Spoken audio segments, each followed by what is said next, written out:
menghasilkan buah yang tidak baik. Tidak mungkin pohon yang baik itu menghasilkan buah yang tidak baik, ataupun pohon yang tidak baik itu menghasilkan buah yang baik. Dan setiap pohon yang tidak baik menghasilkan buah yang baik. Setiap pohon yang tidak baik menghasilkan buah yang tidak mungkin kemudian pohon yang baik menghasilkan buah yang baik. Dan kalau pohon yang tidak baik ini dan buahnya pasti akan ditebang dan dibuang ke dalam api. Jadi kata Yesus, dari buahnya kamu mengenal mereka. Bukan setiap orang yang berseru kepadaku Tuhan, Tuhan akan masuk ke dalam kerajaan surga, melainkan dia melakukan kehendak Bapakku yang ada di surga. Pada hari terakhir banyak orang akan berseru kepadaku, Tuhan, Tuhan, bukankah kami bernubuat demi namamu, bermukjizat dan mengusir setan demi namamu? Pada waktu itulah aku akan berterus terang kepada mereka dan berkata, aku tidak mengenal kamu, enyahlah daripadaku, kamu semua adalah pembuat kejahatan. Ini jelas ini. Dan ini buah ini noise di mana ini ya? Buah-buah ini hanya diadakan dan dilakukan di dalam agama Anda. Memanggil Yesus Tuhan, bernubuat pakai nama yang Yesus, mengusir setan pakai nama Yesus, bernubuat atau meramal pakai nama Yesus. Itu hanya ada di Kristen. Berarti buah dari pengajaran nabi palsu itu bisa dilihat dari agama Kristen. Karena di agama lain tidak ada begitu. Dan Yesus mengatakan pada waktu itu aku. Salam satu Tuhan.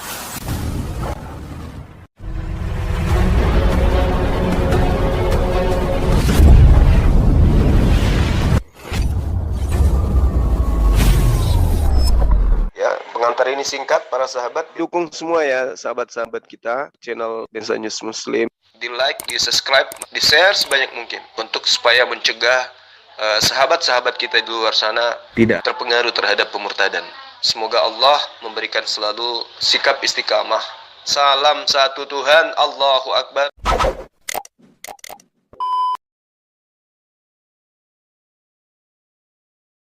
Itu baik dong. Yes. Kenapa? Karena ketika umat Islam itu kemudian melakukan berbuat dosa kemudian, dan dosanya itu mereka tidak bukan menyekutukan Allah, tidak masuk ke dalam ajaran nabi palsu. Apa kata Allah?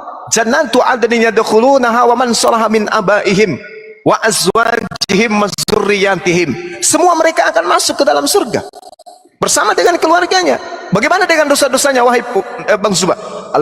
Al-Quran mengatakan dalam surah Maryam ayat 60, orang Islam yang kemudian punya dosa lalu bertobat kepada Allah, lalu beriman kepada Allah, illa man taba wa amana wa amila salihan fa ulaika yadkhulunal jannah wa la yuzlamuna syai'a. Kecuali mereka bertaubat, beriman dan mengerjakan kebajikan, maka mereka itu akan masuk ke dalam surga dan mereka tidak sedikit pun dizalimi. Itu mereka punya warisan. Warisannya umat Islam itu bukan tanah, bukan mobil, bukan rumah, tetapi warisan daripada umat Islam itu adalah surga. Di mana tertulis? Surga Firdaus. Di dalam Al-Quran surah Al-Mu'minun. Qad aflahal mu'minun. Sungguh beruntunglah orang-orang yang beriman. Alladzina hum fi salatihim khashi'un, yaitu mereka yang mendirikan salat. Walladzina hum 'anil lagwi mu'ridun, mereka yang menjauhkan diri dari perbuatan yang tidak berguna. Walladzina hum lizzakati fa'ilun, mereka yang menunaikan zakat. Walladzina hum li furujihim hafizun, yang memelihara kemudian dirinya untuk tidak berbuat cabul, tidak berbuat zina. Apa kata Allah?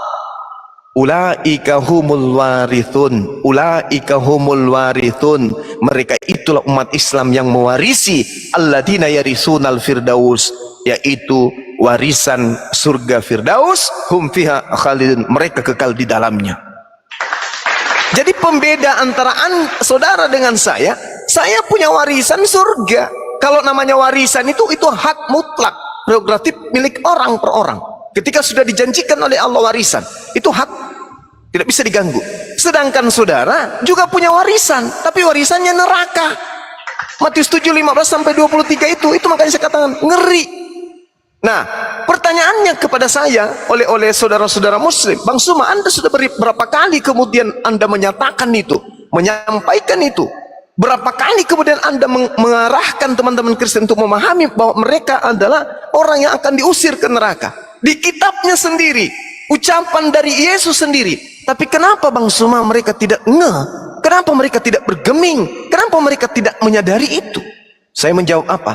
Karena Al-Quran mengatakan fi qulubihim marada fazadahumullahu marada walahum azabun azim bima kanu yakzibun. Sebab di dalam hati mereka itu ada penyakit. Karena mereka tidak mau sembuh dari penyakit itu, maka Allah menambahkan penyakitnya di dalam hati mereka hingga mereka mendapatkan siksaan yang amat pedih. Sudah tahu tertulis ada janji Yesus untuk mengusir orang-orang Kristen. Kenapa harus orang Kristen? Karena hanya orang Kristen di atas muka bumi ini yang memanggil Yesus Tuhan. Dalam nama Yesus usir setan. Nah itu pendeta-pendeta bangga dengan mengusir setan pakai nama Yesus. Padahal Yesus mengatakan dari buahnya, dari hasilnya kamu bisa melihat pengajaran nabi palsu itu. Apa itu? Memanggil Tuhan kepadaku, mengusir setan pakai nama Yesus, bernubuat pakai nama Yesus. Mereka bahkan bermujizat pakai namaku, nama Yesus. Namun pada waktu itulah aku Yesus akan berterus terang kepada mereka, enyahlah daripadaku, kalian semua adalah pembuat kejahatan. Kenapa tidak disadari? Fi qulubihim maradun fazadahumullahu marada.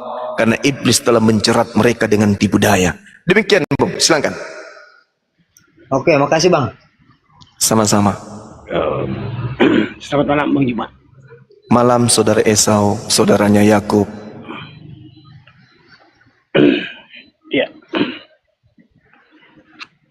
Baik, mungkin saya sedikit mau menanyakan sesuatu yang memang ya prinsip, karena di keimanan kami sebagai seorang Nasrani ya. Sebagai informasi awal mungkin ya, kami menyebutnya adalah Isa Damasio sebagai guru atau pimpinan atau utusan yang ikuti oleh kaumnya di Nasrani. Nah, artinya ada beberapa narasi yang memang sepaham dengan Muslim. Kalau dengan Kristen beda ya mungkin. Kalau pemahaman antara Nasrani dan Kristen itu jelas, karena kalau kekristenan itu kan menganggap berkitab pada di Bible atau Evangelion yang dikanonikan. Tapi kalau Nasrani tidak seperti umat sebelah atau Kristen yang menyatakan bahwa Isa Damasio itu adalah seorang utusan atau guru bagi pengajaran kami. Yang ini saya menanyakan, katanya ada beberapa majusi yang di Injil kami yang senapas dengan contoh. Karena yang saya pahami, Islam mengoke Injil itu kalau ada kebenaran dari perkataan di Injil tersebut. Seperti di Injil Thomas yang mengatakan bahwa salah satu keajaiban Isa Damasio adalah bisa membuat burung dari tanah liat. Dan itu dibenarkan oleh pihak Muslim sendiri. Dan di narasi satu ayat Quran itu ada yang menanyakan begitu. Kalau di Kristen itu tidak tercantum. Yang saya mau tanyakan adalah salah satu Injil di Filipus yang menyatakan bahwa Isa Damasio itu adalah menikah. Sementara saya tanyakan kepada pihak Muslim yang ada di sekitar sini bahwa kebenaran itu ternyata sama, bahwa Isa Damasio itu belum menikah, bukan pernah menikah. Tapi kalaupun menikah, ini yang saya pahami adalah jadi kontradiktif gitu antara dua hal ini. Begitu mungkin Mbak Juma yang saya pertanyakan. Terima kasih. Pertanyaannya Bang boleh diulang? Bisa diulang? Ya, tentang di Injil Filipus Pak yang menyatakan bahwa Isa Damasio itu adalah menikah. Filipus ya, 4:9 ya. Iya betul. Tapi secara harfiah saya tanya beberapa ustaz atau di sini yang mengenal agama Islam, bahwa ya, Isa Al-Masih yang mereka juga sama dengan sepaham dengan kami itu tidak pernah menikah. Nah, kemungkinan yang saya tangkap adalah dia itu menikahnya itu nanti di kedatangan yang kedua di akhir zaman. Itu versi dari Injil kami ya Bang Suma. Mungkin sama penjelasannya, ada keselarasannya di mana? Baik. Bismillahirrahmanirrahim. ketika kita berbicara mengenai nabi-nabi, termasuk Nabi Isa alaihissalam, Al-Quran menerangkan kemudian dengan pernyataan dalam surah Ar-Ra'd ayat 38. Bismillahirrahmanirrahim. Walaqad arsalna rusulan min qabli wa ja'alna lahum azwaja wa zurriyah. Jadi penekanannya di situ adalah istri ya, atau menikah. Wa makana li rasulin ayyatiya bi ayatin illa bi isnillah likulli ajalin kitab. Dan sungguh kami telah mengutus beberapa rasul sebelum engkau wahai Nabi Muhammad, dan kami berikan kepada mereka istri-istri dan keturunan. Tidak ada hak bagi seorang rasul mendatangkan sesuatu bukti mukjizat melainkan dengan izin Allah. Untuk setiap masa ada kitab tertentu. Nah, di sini sebagian ulama kemudian mentafsirkan sesuai dengan yang saudara sampaikan, bahwa Nabi Isa nanti menikah untuk yang kedatangannya yang kedua. Itu clear, tak ada masalah di kami, internal kami. Nabi Isa menikah ataupun tidak menikah sama sekali itu tidak memberikan efek pada iman kami. Hanya saja yang kami tahu sebagai Nabi, sebagai Rasul, dia menikah mah itu aja. Karena dia Nabi, dia Rasul, dia manusia, dia makhluk, dia ciptaan, dia utusan, itu wajar.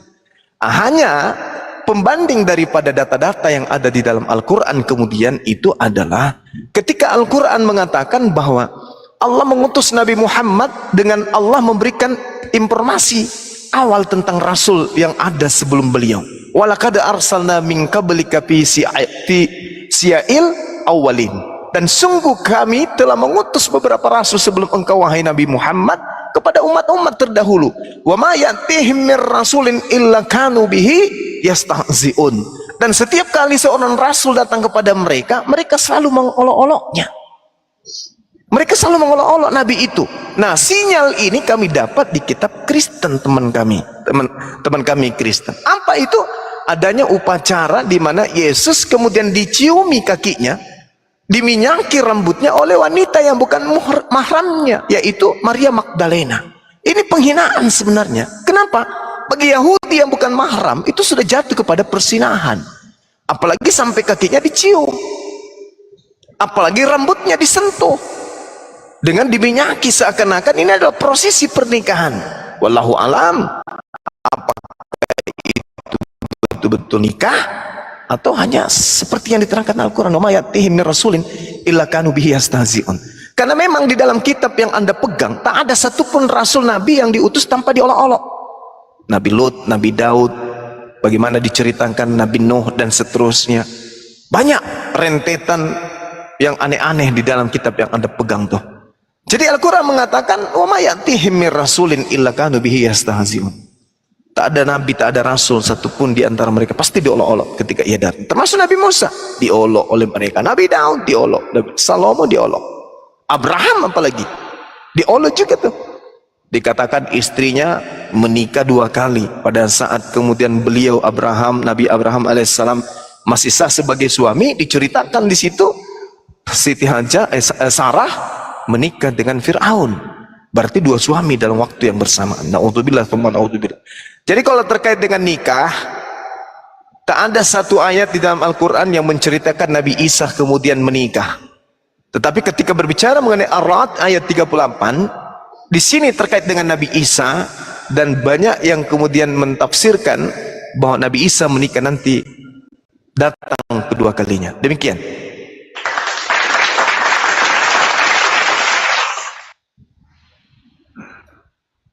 Baik, sepakat Bang Yuma kalau gitu ya. Karena memang literasi dari Injil ini yang memang pihak Kristen menyebutnya kanonik ini memang tidak terpakai oleh mereka. Tapi memang dasar di Injil inilah yang kebenaran yang ada sesuai dengan histori apa yang terjadi di masa lalu, di masa beliau masih hidup.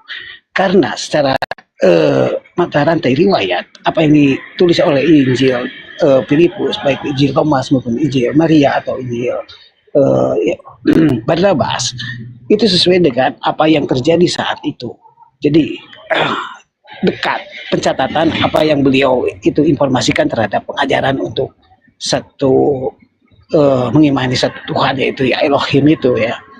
Jadi artinya pewahyuan yang memang disampaikan oleh Isa the Masih itu memang selaras apa yang menjadikan Muslim, terutama di dalam pengimanan kesejarahan di masa lampau beliau.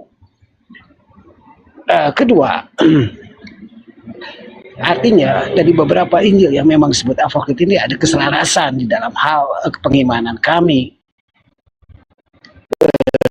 terutama di dalam kesejarahan beliau yang kami sesuai dengan Injil di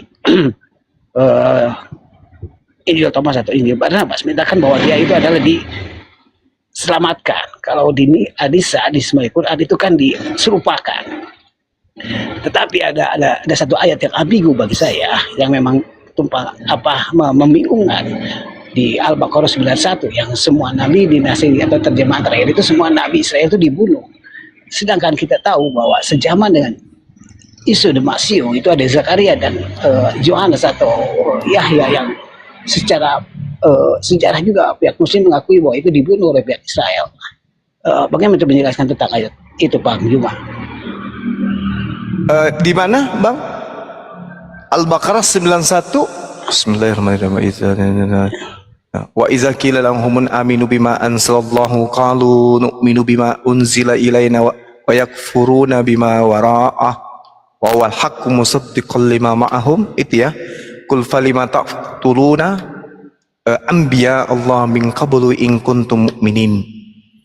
Dan apabila dikatakan kepada mereka berimanlah kepada apa yang diturunkan Allah berupa Al-Quran, mereka menjawab kami beriman kepada apa yang diturunkan kepada kami, dan mereka ingkar kepada apa yang setelahnya. Padahal Al-Quran itu adalah yang hak, yang membenarkan apa yang ada pada mereka. Katakanlah wahai Nabi Muhammad, mengapa kamu dahulu membunuh nabi-nabi Allah jika kamu adalah orang-orang yang beriman? Jadi yang dimaksud di sini, Bang, bukan Nabi Isa, tetapi nabi-nabi yang datang kepada mereka kemudian memang itu banyak yang mereka bunuh. Bahkan itu di dalam Alkitab saudara sendiri dikatakan bahwa mereka ini adalah keturunan dari nabi-nabi, keturunan dari orang-orang yang gemar membunuh nabi-nabi. Contoh misalnya dalam Yehezkiel ya, di situ diterangkan kemudian Yehezkiel 16 nomor 2 sampai nomor 3. Kalau saya tidak salah ingat dikatakan bahwa hai manusia, beritahukanlah kepada Yerusalem tentang perbuatan-perbuatan mereka yang keji. Jadi itu seruan daripada Elohim. Katakanlah demikian sebagai firman Tuhan kepada mereka. Beginilah firman Tuhan Elohim kepada Yerusalem. Asalmu dan kelahiranmu ialah dari tanah Kanaan. Ayahmu ialah orang Amori dan ibumu adalah orang Heti. Berlanjut data-data itu kemudian mereka dikatakan sebagai pembunuh para nabi. Perbuatan-perbuatan keji Yehezkiel inilah kemudian yang dikatakan sebagai ajaran yang gemar membunuh nabi-nabi terdahulu. Bahkan kalau kita melihat di perjanjian baru pun itu disinggung.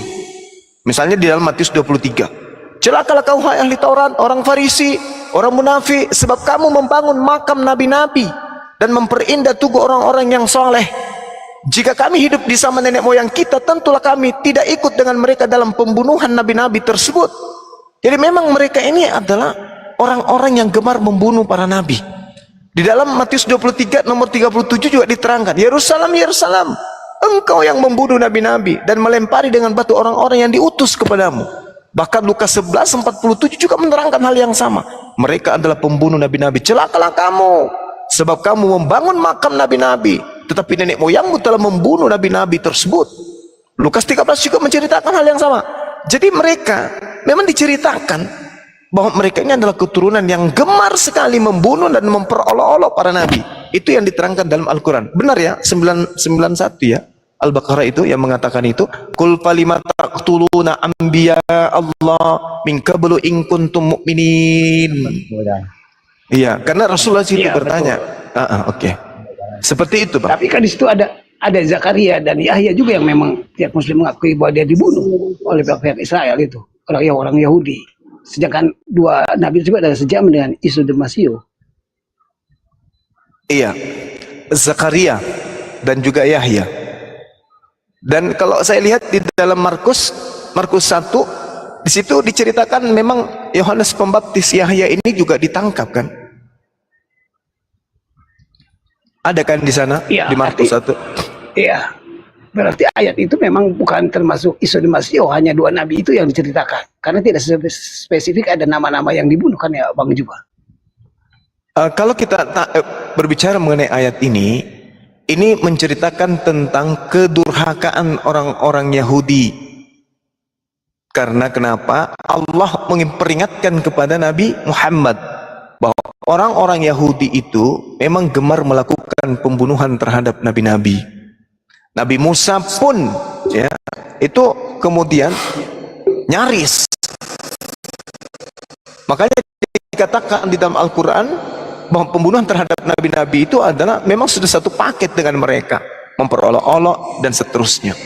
Nah, sedangkan nabi yang dimaksud di dalam ayat ini itu tidak dijelaskan bahwa nabi yang dimaksud ini nabi ini dan seterusnya, nggak ada disebutkan. Di tafsirannya pun itu tidak diterangkan siapa nabi yang dibunuh. Ini Gurunda, ayat itu, ayat Al-Baqarah itu dikonfirmasi oleh 1 Tesalonika 2 nomor 15. Oh ya, coba dibacakan deh. Bahkan orang-orang Yahudi itu telah membunuh Tuhan Yesus dan para nabi katanya, dan telah menganiaya kami. Itu dibilang. Jadi memang apa ya? Memang aksioma atau kenyataan yang sudah disepakati oleh Kristen dan Islam kalau Yahudi itu pembunuh para nabi. Cuman belum tahu siapa aja nabinya. Tapi di Al-Bidayah wa Nihayah ada kayaknya. Lanjut Gurunda. Iya. Yang dibunuh, tapi kalau Tuhan yang dibunuh kan dia enggak.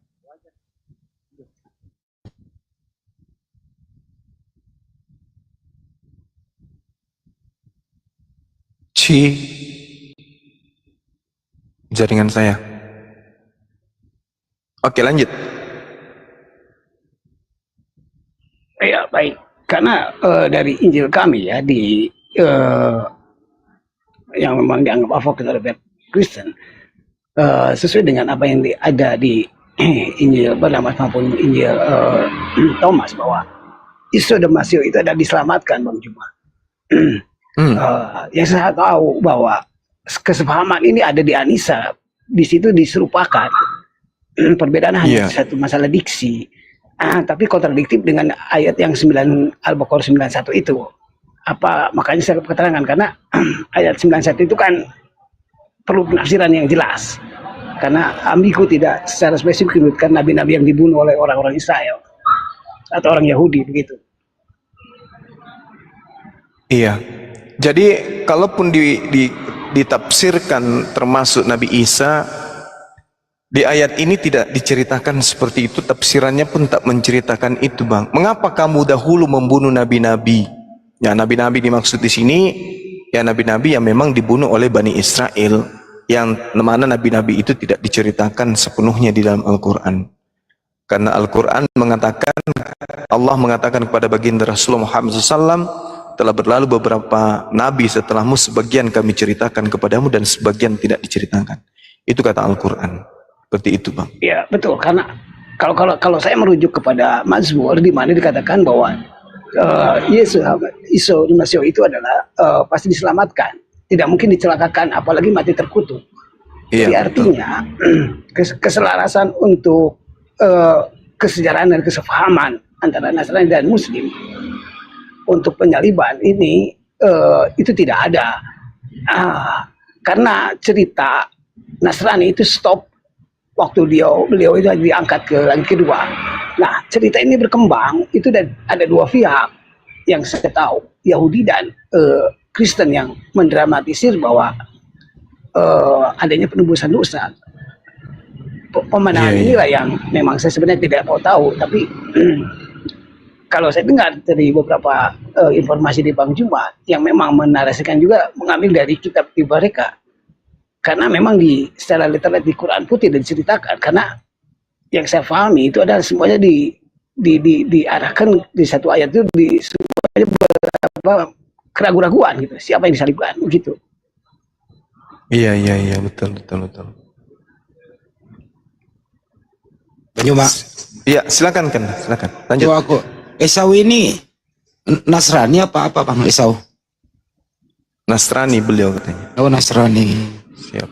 Kalau pendapat Nasrani itu apakah percaya juga sebagaimana pendapat Kristen Barat begitu mengatakan bahwa anaknya Maria itu Yesua Mesia itu mati tersalib. Apa Anda sependapat atau tidak, Bang? Itu aja sih yang mau nanyain sebelum lanjut. Iya, baik. Nama aslinya sesuai dengan literat atau Yesua Masih itu adalah seorang orang Ibrani ya, yang bersuku Nasrani atau Nazaret, di mana dikatakan di situ adalah bahasanya penutupnya adalah bahasa Suryani. Secara tulisan memang sama dengan huruf Arab. Literasi informasi yang memang dikatakan oleh orang Kristen, Yesus itu tidak, atau Yesua Masih itu tidak disalib, diselamatkan, dan proses penyaliban itu memang ada. Begitu sih kalau pandangan dari kami dari seorang Nasrani. Oke, jadi Anda sependapat yang ada di Al-Quran dong kalau begitu ya? Iya, betul. Makanya saya tanyakan ayat 9 Al-Baqarah 91 itu yang kontradiktif dengan Anisa yang tadi saya tanyakan ke Bang Juma. Oke, makasih udah paham. Silakan Bang Juma dilanjut lagi. Sorry, motong. Ya. Jadi kalau saudara kita ini kemudian menggunakan Injil Apokripa, kan itu memang tidak diceritakan sebagai Injil palsu, tapi Injil yang disembunyikan, kan gitu ya. Artinya ya sah-sah saja Anda menggunakan data-data itu karena kedudukannya sama dengan data-data yang lain, bahkan kurasa lebih absah. Kenapa? Karena di dalam pengajaran Lukas, Kisah Para Rasul, ya Lukas lah, di dalam Kisah Para Rasul 8 diceritakan di situ bahwa salah satunya Yesus mengajarkan kemudian kepada Filipus tentang Injil Allah di dalam Markus 1 Yohanes 1 nomor 38 kalau nggak keliru saya. Di situ kemudian dikatakan Yesus itu memanggil Filipus. Filipus ini dipanggil oleh Yesus untuk memberitakan Injil Allah kepada orang-orang yang ada di tengah-tengah Bani Israel pada masa itu. Ya, 43 di dalam Yohanes 1 nomor 43.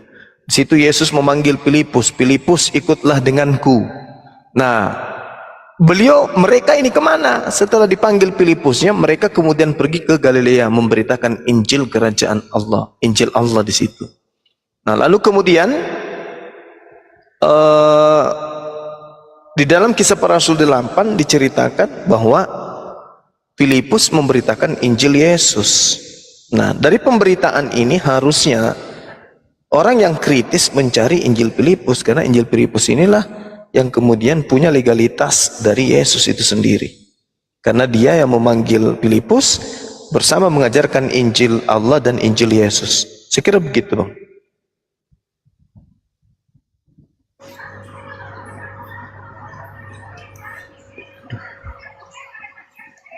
Iya, betul.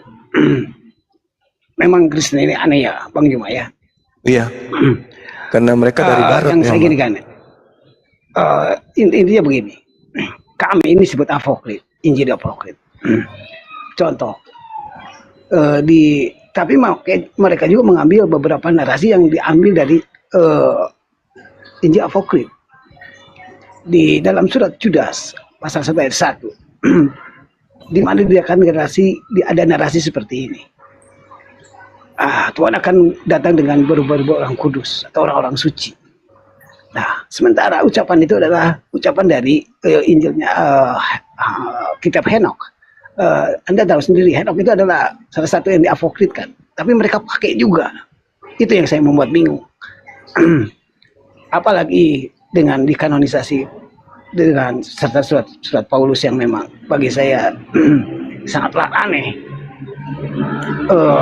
Ada beberapa yang bahkan yang paling aneh lah membuatkan hukum Taurat. Itulah yang membuat saya suka dipercaya dengan narasi yang seperti itu. Mungkin itu Bang Juman. Iya, benar. Saya sepakat dengan Anda. Dan apa tolak ukurnya bahwa Injil Apokripa ini kemudian salah, yang di kanon yang benar? Ya, siapa yang punya wewenang kemudian untuk menentukan yang benar yang salah? Apa kapasitas beliau? Kan gitu ya. Apa kapasitas beliau mengatakan Injil ini yang benar, Injil ini yang salah? Kan tidak ada. Dan yang menjadi tolak ukur mengatakan benar salahnya itu apa? Karena kalau kita melihat kitab kanonik ini, ya justru bukan tulisan orang-orang yang hidup bersama dengan Yesus. Mereka tidak memiliki legalitas. Berbeda dengan Filipus, berbeda dengan Barnabas, berbeda dengan Thomas, dan seterusnya. Nah ini Markus, Yohanes, siapa lagi? Kitab Matius, Yohanes, kitab Yohanes, kitab Lukas, dan kitab Markus ini bukan, tidak pernah diceritakan mereka ketemu Yesus, tidak pernah. Iya betul. Yang saya tahu Lukas itu adalah santo. Matius juga santo, ya, yang memang secara dahulu itu mempunyai beberapa murid yang merangkum sebagai rupa di dalam konsili itu dengan satu-satu dahulu atau pendeta-pendeta zaman dulu yang mungkin Bang Iwa tahu lah artinya konsili, ya, saya juga tidak paham bisa menyelarakan ke sana. Bahkan kami dibidarkan, nah, itu jadi masalah. Yang penting keselarasan dalam pengimanan di dalam Injil ini ternyata kami diakui oleh pihak Muslim.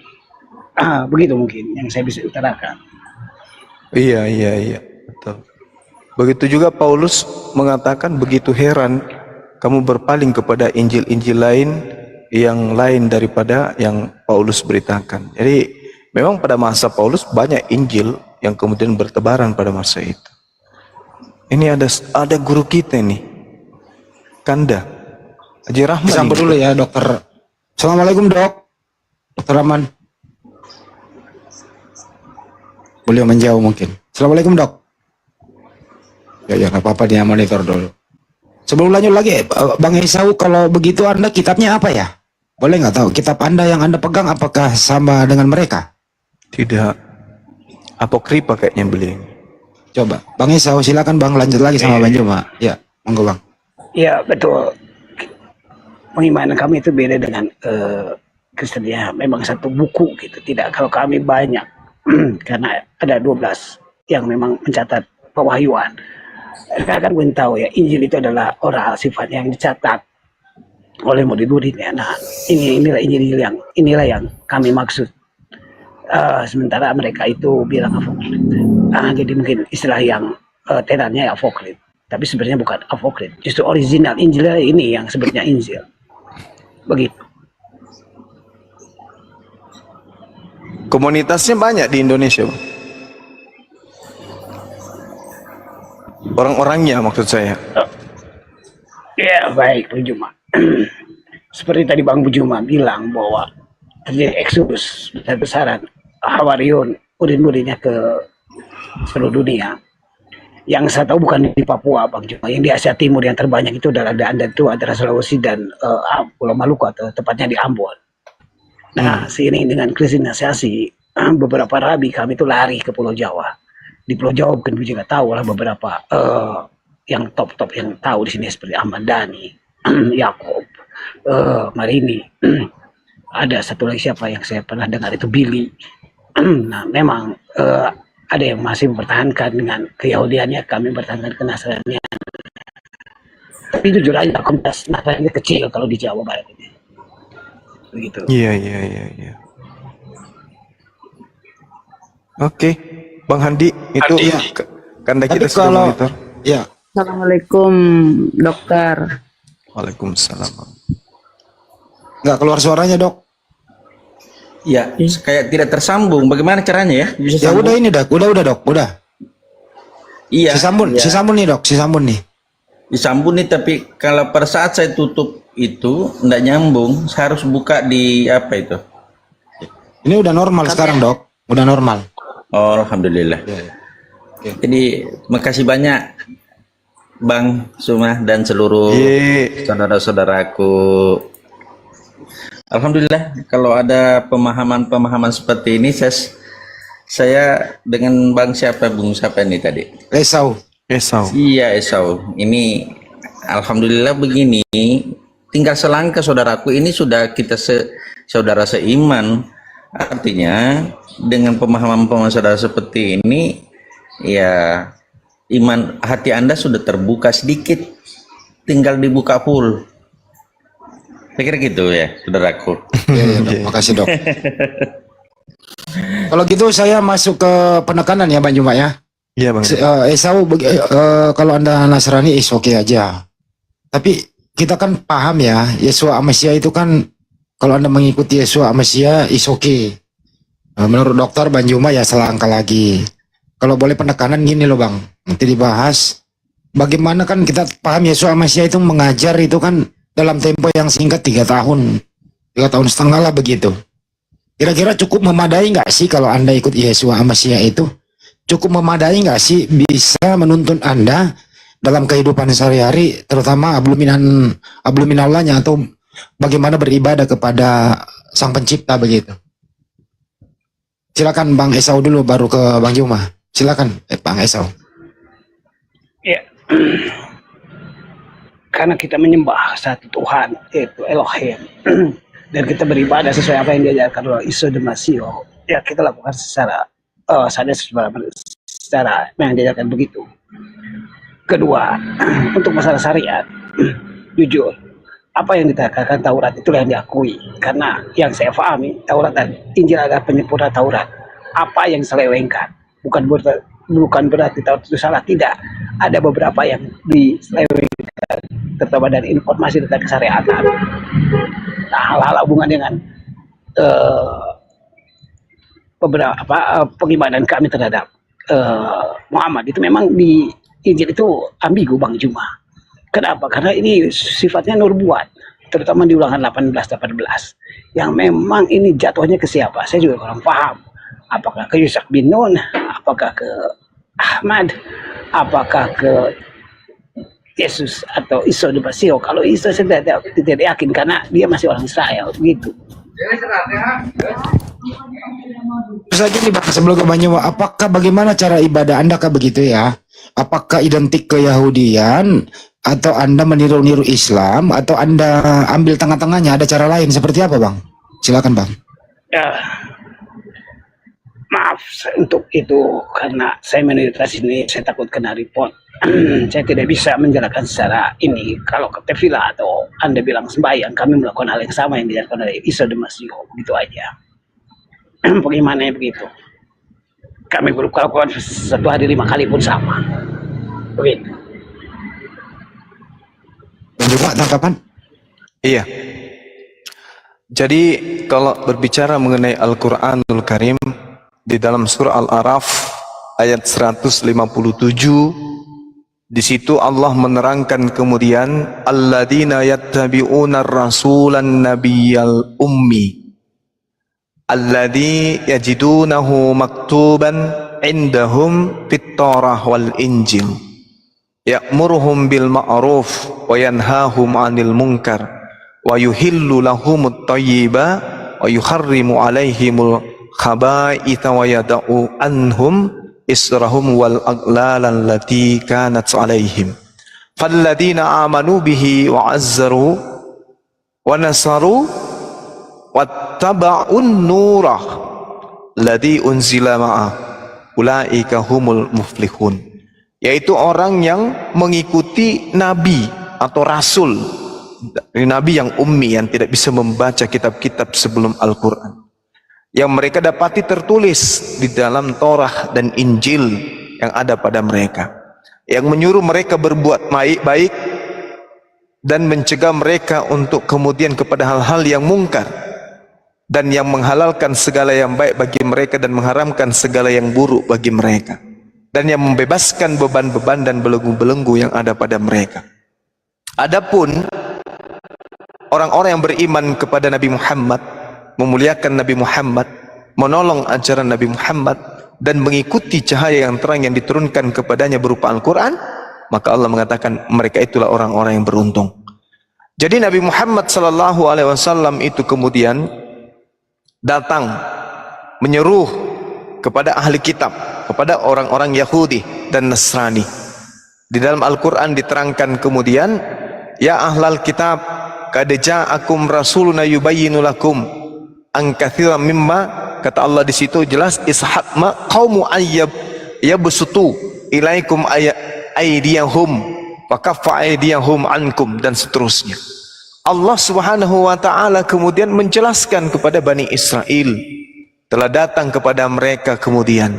Nah, ada satu ayat di mana Allah Subhanahu wa taala bercerita tentang Nasrani.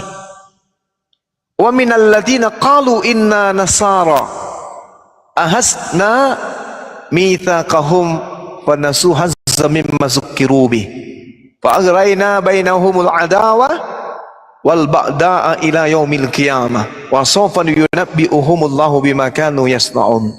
Dan di antara orang-orang yang mengatakan kami ini adalah orang Nasrani, kami mengambil perjanjian mereka, kami telah mengambil perjanjian itu kepada mereka, tetapi mereka kemudian melupakan sebagian pesan yang telah diperingatkan kepada mereka, maka kami timbulkan permusuhan dan kebencian di antara mereka hingga hari kiamat, dan kelak akan memberikan kepada mereka apa yang telah mereka kerjakan. Jadi Al-Quran ini menjelaskan bahwa di internal orang-orang yang mengaku Nasrani, pengikut Nabi Isa, atau orang-orang yang menyebut dirinya Kristen, itu akan ada permusuhan. Permusuhan dalam hal ini bukan permusuhan dalam arti kata mereka perang, tapi permusuhan di sini tidak adanya kesepakatan terhadap konsep. Ini yang kita lihat bagaimana orang-orang yang mengaku Nasrani dan orang-orang yang mengaku Kristen itu sendiri tidak adanya kesepahaman terhadap satu akidah. Nah, inilah yang terjadi, sahabat-sahabat. Kalau kita tanya kepada saudara kita Esau, apakah sepakat dengan Kristen, pasti mengatakan tidak. Inilah kebenaran Al-Quran. Maka Allah kemudian mengatakan, ya ahlal kitabi qad ja'akum rasuluna yubayyinu lakum katsiran mimma kuntum tukhfuna minal kitab wa ya'funa an katsir. Qad ja'akum minallahu nurun wa kitabun mubin. Wahai ahli kitab, sungguh Rasul kami telah datang kepadamu menjelaskan kepadamu banyak hal dari isi kitab yang kalian sembunyikan, dan banyak pula yang dibiarkannya. Sungguh telah datang kepadamu cahaya dari Allah dan kitab yang menjelaskan, yaitu Al-Quranul Karim. Yahdi bihillah manittamari wa nasulang salam wa yukhrijuhum minaz zulumati ilan nur biizni wa yahdihim ila siratim mustaqim.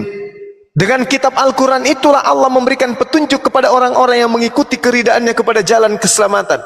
Dan dengan Al-Quran itu pula Allah mengeluarkan orang itu dari gelap gulita kepada cahaya dengan izinnya, dan menunjukkan kepada jalan yang lurus.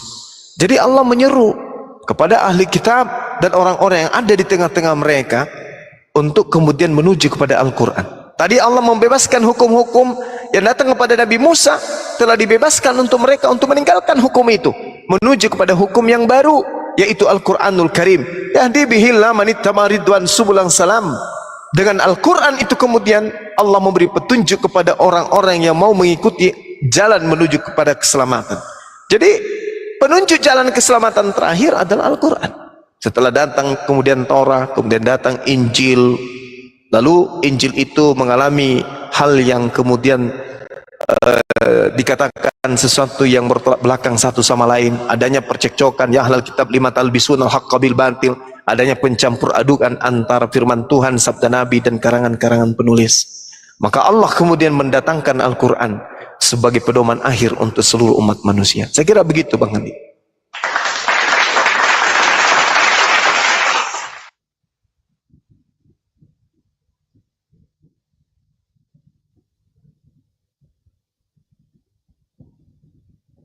Silakan, jaringan saya kali ya. Kedengaran. Kedengaran. Berundah. Iya, lanjut. Saya perbaiki Bang. dulu YouTube-nya lagi error. Silakan. Lanjut Pak Esau.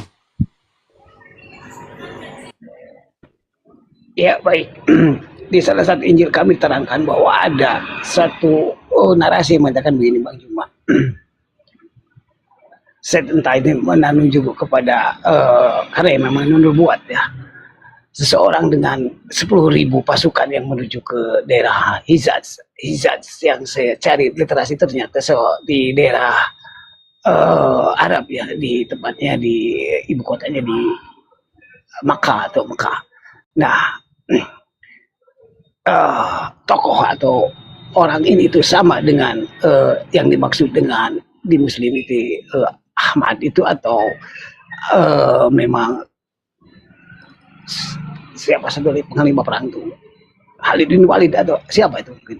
Ini saya kurang paham dengan ayat-ayat yang memang sifatnya baru keterangan pihak muslim begitu. Esau, Bang, eh, menurut sepengetahuan saya nih Bang ya, Abang boleh bantah nih. Apakah Anda setuju kalau Yesua Mesia itu diutus hanya kepada Bani Israel, Bang? Bukan untuk seluruh dunia, ini dulu Bang. Oh iya, sepakat. Betul itu. Kalau sepakat, Sepakat. kalau masih Anda percaya, Yesua Mesia pernah berkata begini, masih banyak yang ingin ku sampaikan kepada kalian semua. Kalian belum sanggup menanggungnya. Baiklah, aku akan pergi, akan datang seorang penolong yang lain, kan begitu. Apakah Anda percaya sesudah Nabi Isa alaihissalam masih ada nabi lagi, yang terakhir itu Nabi Muhammad SAW? Abang percaya atau seperti apa Bang pendapat Anda di sana? Ya, baik. Seperti Anda katakan tadi bahwa Isa itu Mesir itu pengajarannya 3 tahun. Keterangan atau informasi yang dikasihkan beliau adalah ambigu atau bersifat nubuat. Nah, roh kebenaran itu siapa? Hal-hal yang berhubungan ini tidak bisa dijelaskan atau cari informasi apalagi kepada Kristen atau di luar, karena yang selaras dan seinformasi tentang pengakuan Injil kami ada di pihak Muslim. Jadi Muslim lah yang bisa menerangkan. Bagi kami bagaimana kami bisa tahu kalau tidak diterangkan? Maka dalam komunitas koma atau diskusi ini saya lebih soft dan lebih enak dengan pihak Muslim. Hal-hal yang berhubungan dengan informasi itu kan lebih jelas karena literasinya jelas, tidak mengada-ngada atau tidak framing.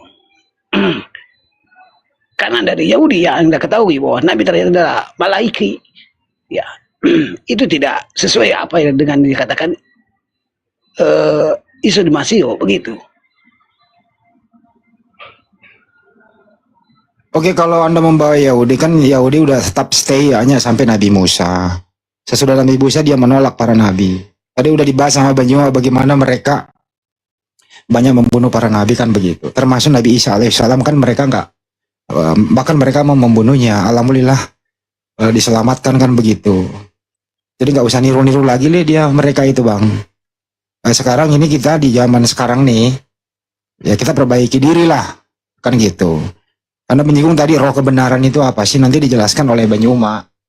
Apakah benar-benar roh atau suatu kitab yang turun dari Sang Pencipta, yaitu Al-Quran, untuk melengkapi ini semua dengan adanya Nabi Muhammad SAW dengan syariatnya yang begitu sempurna, yang bisa dilaksanakan oleh seluruh umat manusia dengan iman tentunya, dengan takwa, kan begitu Bang. Nah kalau menurut saya nih, kalau Anda stay di grup Nasrani, ya nggak bisa juga Bang, karena Yesua Mesia itu hanya untuk Bani Israel saja. Nah, kita ini di luar Bani Israel, tentu juga perlu ada kitab yang mengoreksi semua, terus kemudian melengkapi gitu loh Bang. Nah, sudilah kiranya Abang ya berpikirlah bahwa terutama hidup ini cuma sekali, bagaimana supaya kita punya SOP, punya struktur, punya yang disebut kewajiban, begitu, perintah, ada hukumnya, begitu Bang, kan gitu Bang. Jadi Anda tadi saya tanyakan bagaimana sih beribadah, apakah meniru Islam, meniru Yudaisme, atau membuat cara lain beribadah kepada Sang Pencipta. Ini wajib loh hukumnya ya Bang ya, beribadah itu. Nah itu juga Abang nggak bisa bercerita di sini, begitu. Nah, gimana sih pendapat Abang ini Bang? Apakah Anda yakin sesudah Nabi Isa alaihissalam masih ada nabi lagi yang terakhir Nabi Muhammad? Ini dulu Bang. Yakin atau tidak Bang? Silakan. Ya, baik. Dengan adanya kitab suci Al-Quran yang dibawakan oleh Nabi Muhammad ini, saya sependapat dengan rekan-rekan, betul bahwa ada nabi lagi, yaitu Nabi terakhir atau akhir zaman ya di dalam pemahaman ini yaitu Nabi Muhammad. Nah, intinya kalau kita balik lagi ke satu ayat di dalam Al-Quran yang menandakan bahwa akan datang lagi Isa masih akhir zaman. Nah, artinya yang pemahaman saya bahwa dialah yang nanti akan jadi Nabi terakhir yang datang setelah Nabi Muhammad. Dan itu nubuat itu ada di dalam narasi Quran Anda begitu. Oke, justru ini saya tanya Bang. Silakan Bang Juma. Sesudah Nabi Isa kan masih ada penolong yang lain begitu kan Bang Juma. Ini sepertinya Bang Esau ini masih ragu. Dia menunggu lagi Yesus datang yang kedua kali untuk melengkapi pengajarannya yang 3,5 tahun. Nah keburu Anda lewat gimana? Dia belum datang melengkapinya gimana itu? Bismillahirrahmanirrahim. Silakan Dok. Ya. Ya, Assalamualaikum warahmatullahi wabarakatuh. Selamat malam saudaraku Saul. Dalam konsep Al-Quran, saudaraku, pada saat Nabi Isa datang kedua kalinya tidak membawa ajaran baru, tetapi melanjutkan risalah yang dibawa oleh baginda Rasulullah Muhammad SAW. Sehingga kalau dikatakan Nabi terakhir, artinya membawa risalah baru. Kalau tidak membawa risalah baru, hanya untuk meluruskan pengikut-pengikutnya yang menyembah dia, sehingga waktu itu kan ada satu simbol mematahkan salib, ya kan, membunuh babi dan menghapus jizyah, artinya pajak itu yang kenapa itu disimbolkan dalam konsep Islam. Tidak berarti membunuh babi-babi, itu pemakan bab 1 sekarang ini kan banyak, saudara-saudara kan pemakan bab 1 itu. Itu maksudnya, artinya apa yang diharamkan oleh Allah dalam Taurat, Anda embat. Jadi Anda ini sudah tidak menyalahi daripada hukum Taurat. Esau ini nggak pemakan babi, ini Nasrani dia, enggak. Alhamdulillah Ya, kalau begitu. Berarti satu, ini Esau ini sudah Islam setengah ini. Tauhidnya dapat Dok, tapi syariatnya belum, itu intinya. Nah, jadi Nabi Isa datang pada, insya Allah menurut pemahaman Islam tidak membawa ajaran baru. Berarti bukan Nabi Isa Nabi terakhir. Tidak seperti itu. Kalau dia membawa ajaran baru, kan Nabi Isa sudah pernah datang. Cuman kenapa Nabi Isa salah satunya Nabi yang datang kemudian karena memang tidak sempurna, karena salah satunya Nabi yang dipertuangkan oleh umatnya adalah Nabi Isa. Makanya itu perlu ada meluruskan salib dipatahkan, artinya itu kan yang dijadikan simbol. Kemudian babi-babi dibunuh.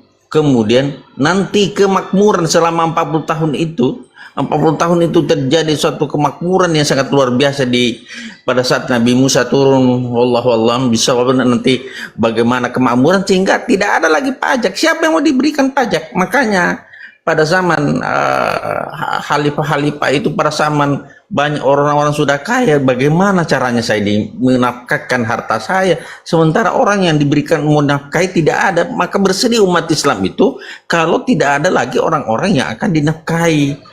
Karena apa? Ladang amal salah satunya adalah zakat. Beribadah dengan zakatnya.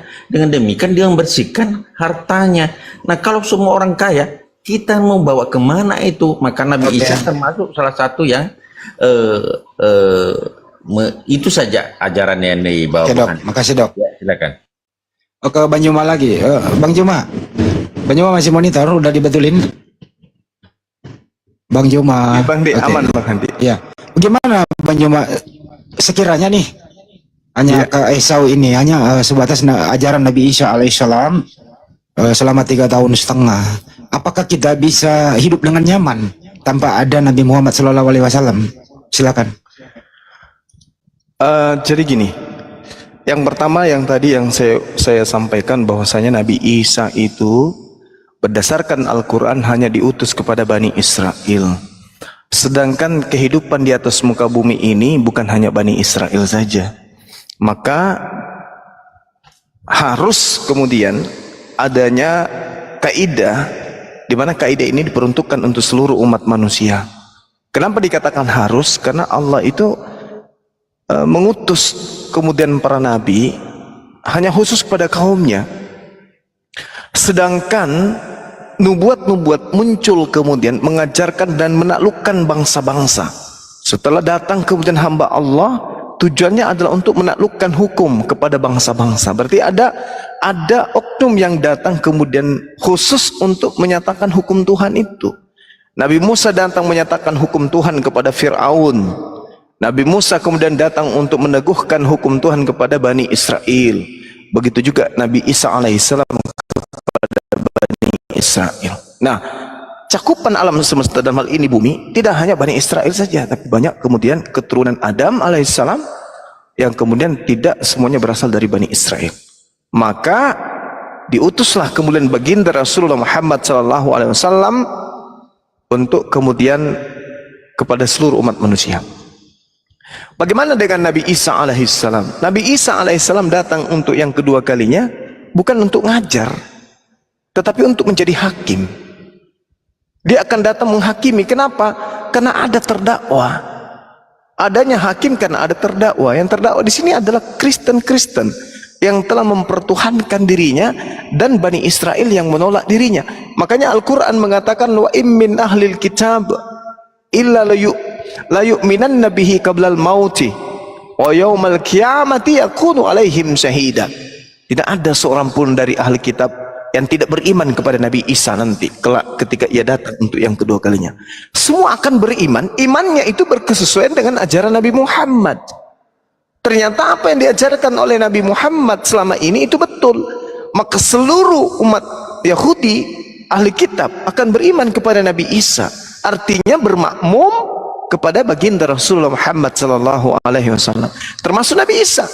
Nabi Isa bermakmum. Betul yang dikatakan oleh Pak Dokter tadi, bahwasanya Nabi Isa itu akan jadi makmum bagi Nabi Muhammad sallallahu alaihi wasallam. Diterangkan di banyak hadis, ya, hadis Bukhari, hadis Muslim.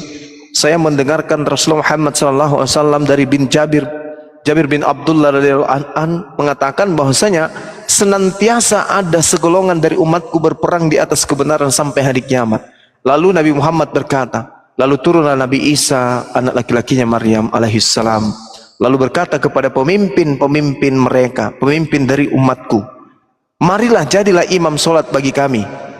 Lalu beliau Nabi Isa berkata, tidak, sesungguhnya sebagian kalian adalah pemimpin bagi sebagian yang lain, sebagai kemuliaan yang Allah berikan atas umat Islam, atas umat ini. Maka Nabi Isa alaihissalam kemudian bermakmum kepada ajaran, kepada umat Nabi Muhammad SAW.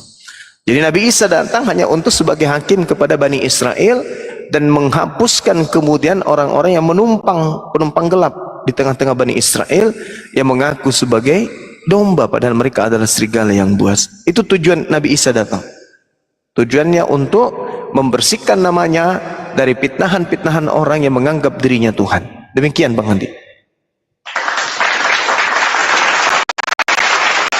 Terus masalah syariat menyuma, apakah cukup?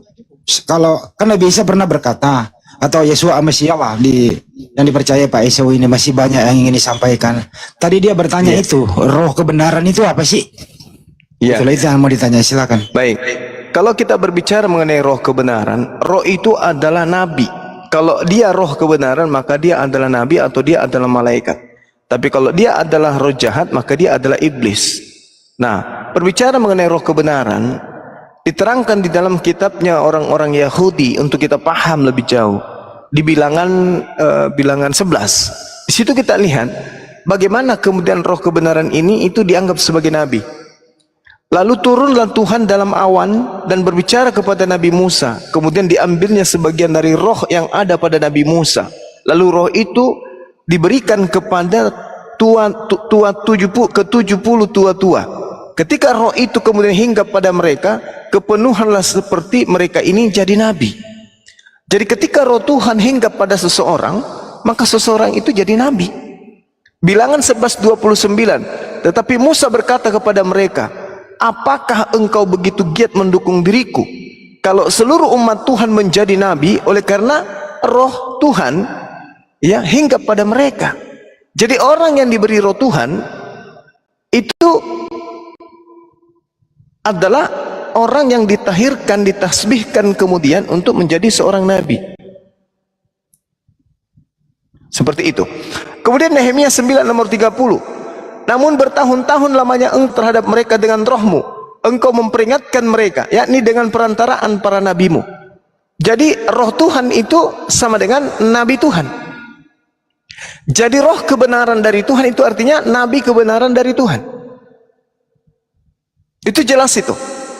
Jadi ketika orang-orang itu kemudian disebut nabi, maka orang itu kepenuhan roh Tuhan.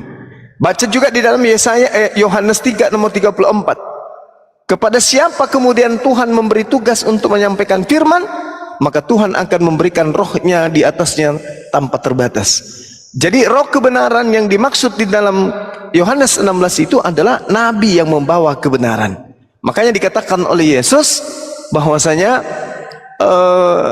masih banyak hal yang ingin aku ajarkan kepadamu, tapi engkau belum sanggup menanggungnya. Tetapi ketika ia datang, yaitu roh kebenaran, yaitu nabi yang membawa kebenaran, dialah yang akan mengajarkan segala sesuatunya tentang hukum-hukum, keadilan dan pengisapan dunia akan dosa.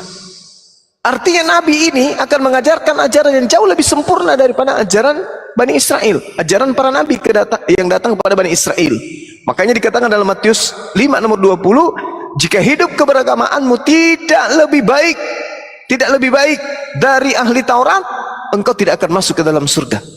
Artinya akan muncul agama yang jauh lebih baik daripada ahli Taurat, jauh lebih sempurna daripada ahli Taurat. Dan itu tidak ditemukan di agama lain kecuali hanya Islam. Hanya Islam. Syariatnya sempurna, hukum-hukumnya sempurna, penginsapan dunia akan hukum itu sempurna. Hanya itu dalam Islam, tidak ada di tempat lain. Di Kristen jangankan hukum Tuhan, yang hukum Taurat, jangankan melebihi hukum Taurat, justru mereka menghapuskan hukum Tuhan.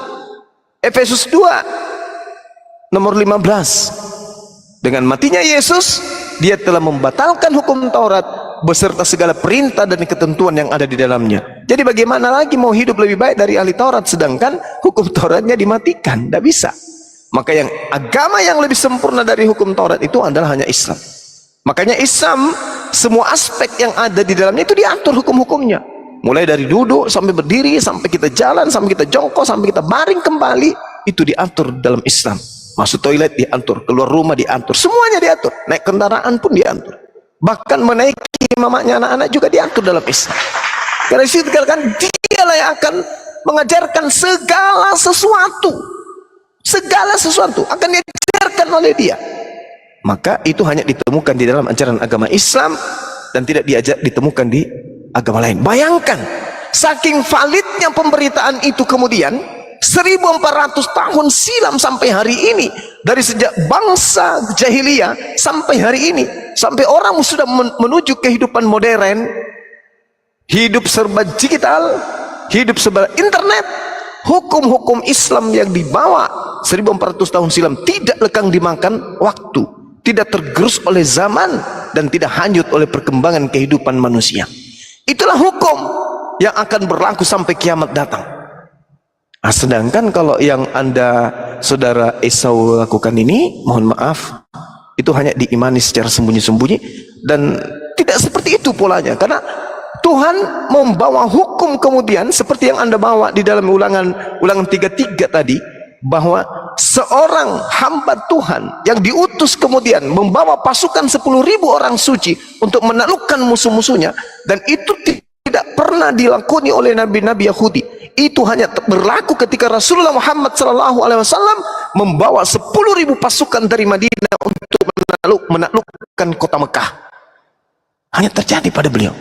Ulangan 33 yang dinubuatkan bahwa Tuhan akan muncul kemudian membawa hukum-hukum di tangan kanannya dengan hukum yang berapi-api bersama 10.000 orang suci, itu hanya dilakoni oleh baginda Rasulullah Muhammad SAW, dan hukum yang berapi-api ini adalah syariat Islam. Makanya sehebat apapun satu negara pasti tidak bisa menghilangkan hukum Islam ketika ada umat Islam di dalamnya. Sehebat bagaimanapun kebencian orang terhadap Al-Quran, mereka tidak akan pernah bisa menghapuskan original teks hukum Tuhan yang ada di dalamnya. Kenapa? Al-Quran itu adalah hukum yang menyala-nyala, yang akan membasmi dan menghanguskan hukum-hukum jahiliyah di atas muka bumi.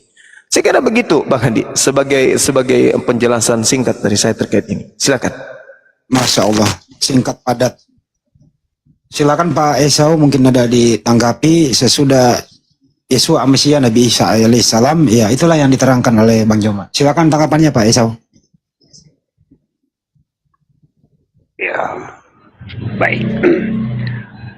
Memang ya, kalau kita merujuk ke satu nubuat yang memang dikatakan bahwa kan datang roh kebenaran, saya memang harus akui apa yang terjadi saat ini dengan adanya Nabi terakhir itu Nabi Muhammad yang dengan ajarannya Al-Quran dan syariat yang seperti sistematis dan komprehensif yang saya tahu. Tetapi yang saya pertanyakan di sini adalah suatu nubuatan yang saling menubuatkan antara kedua nabi ini.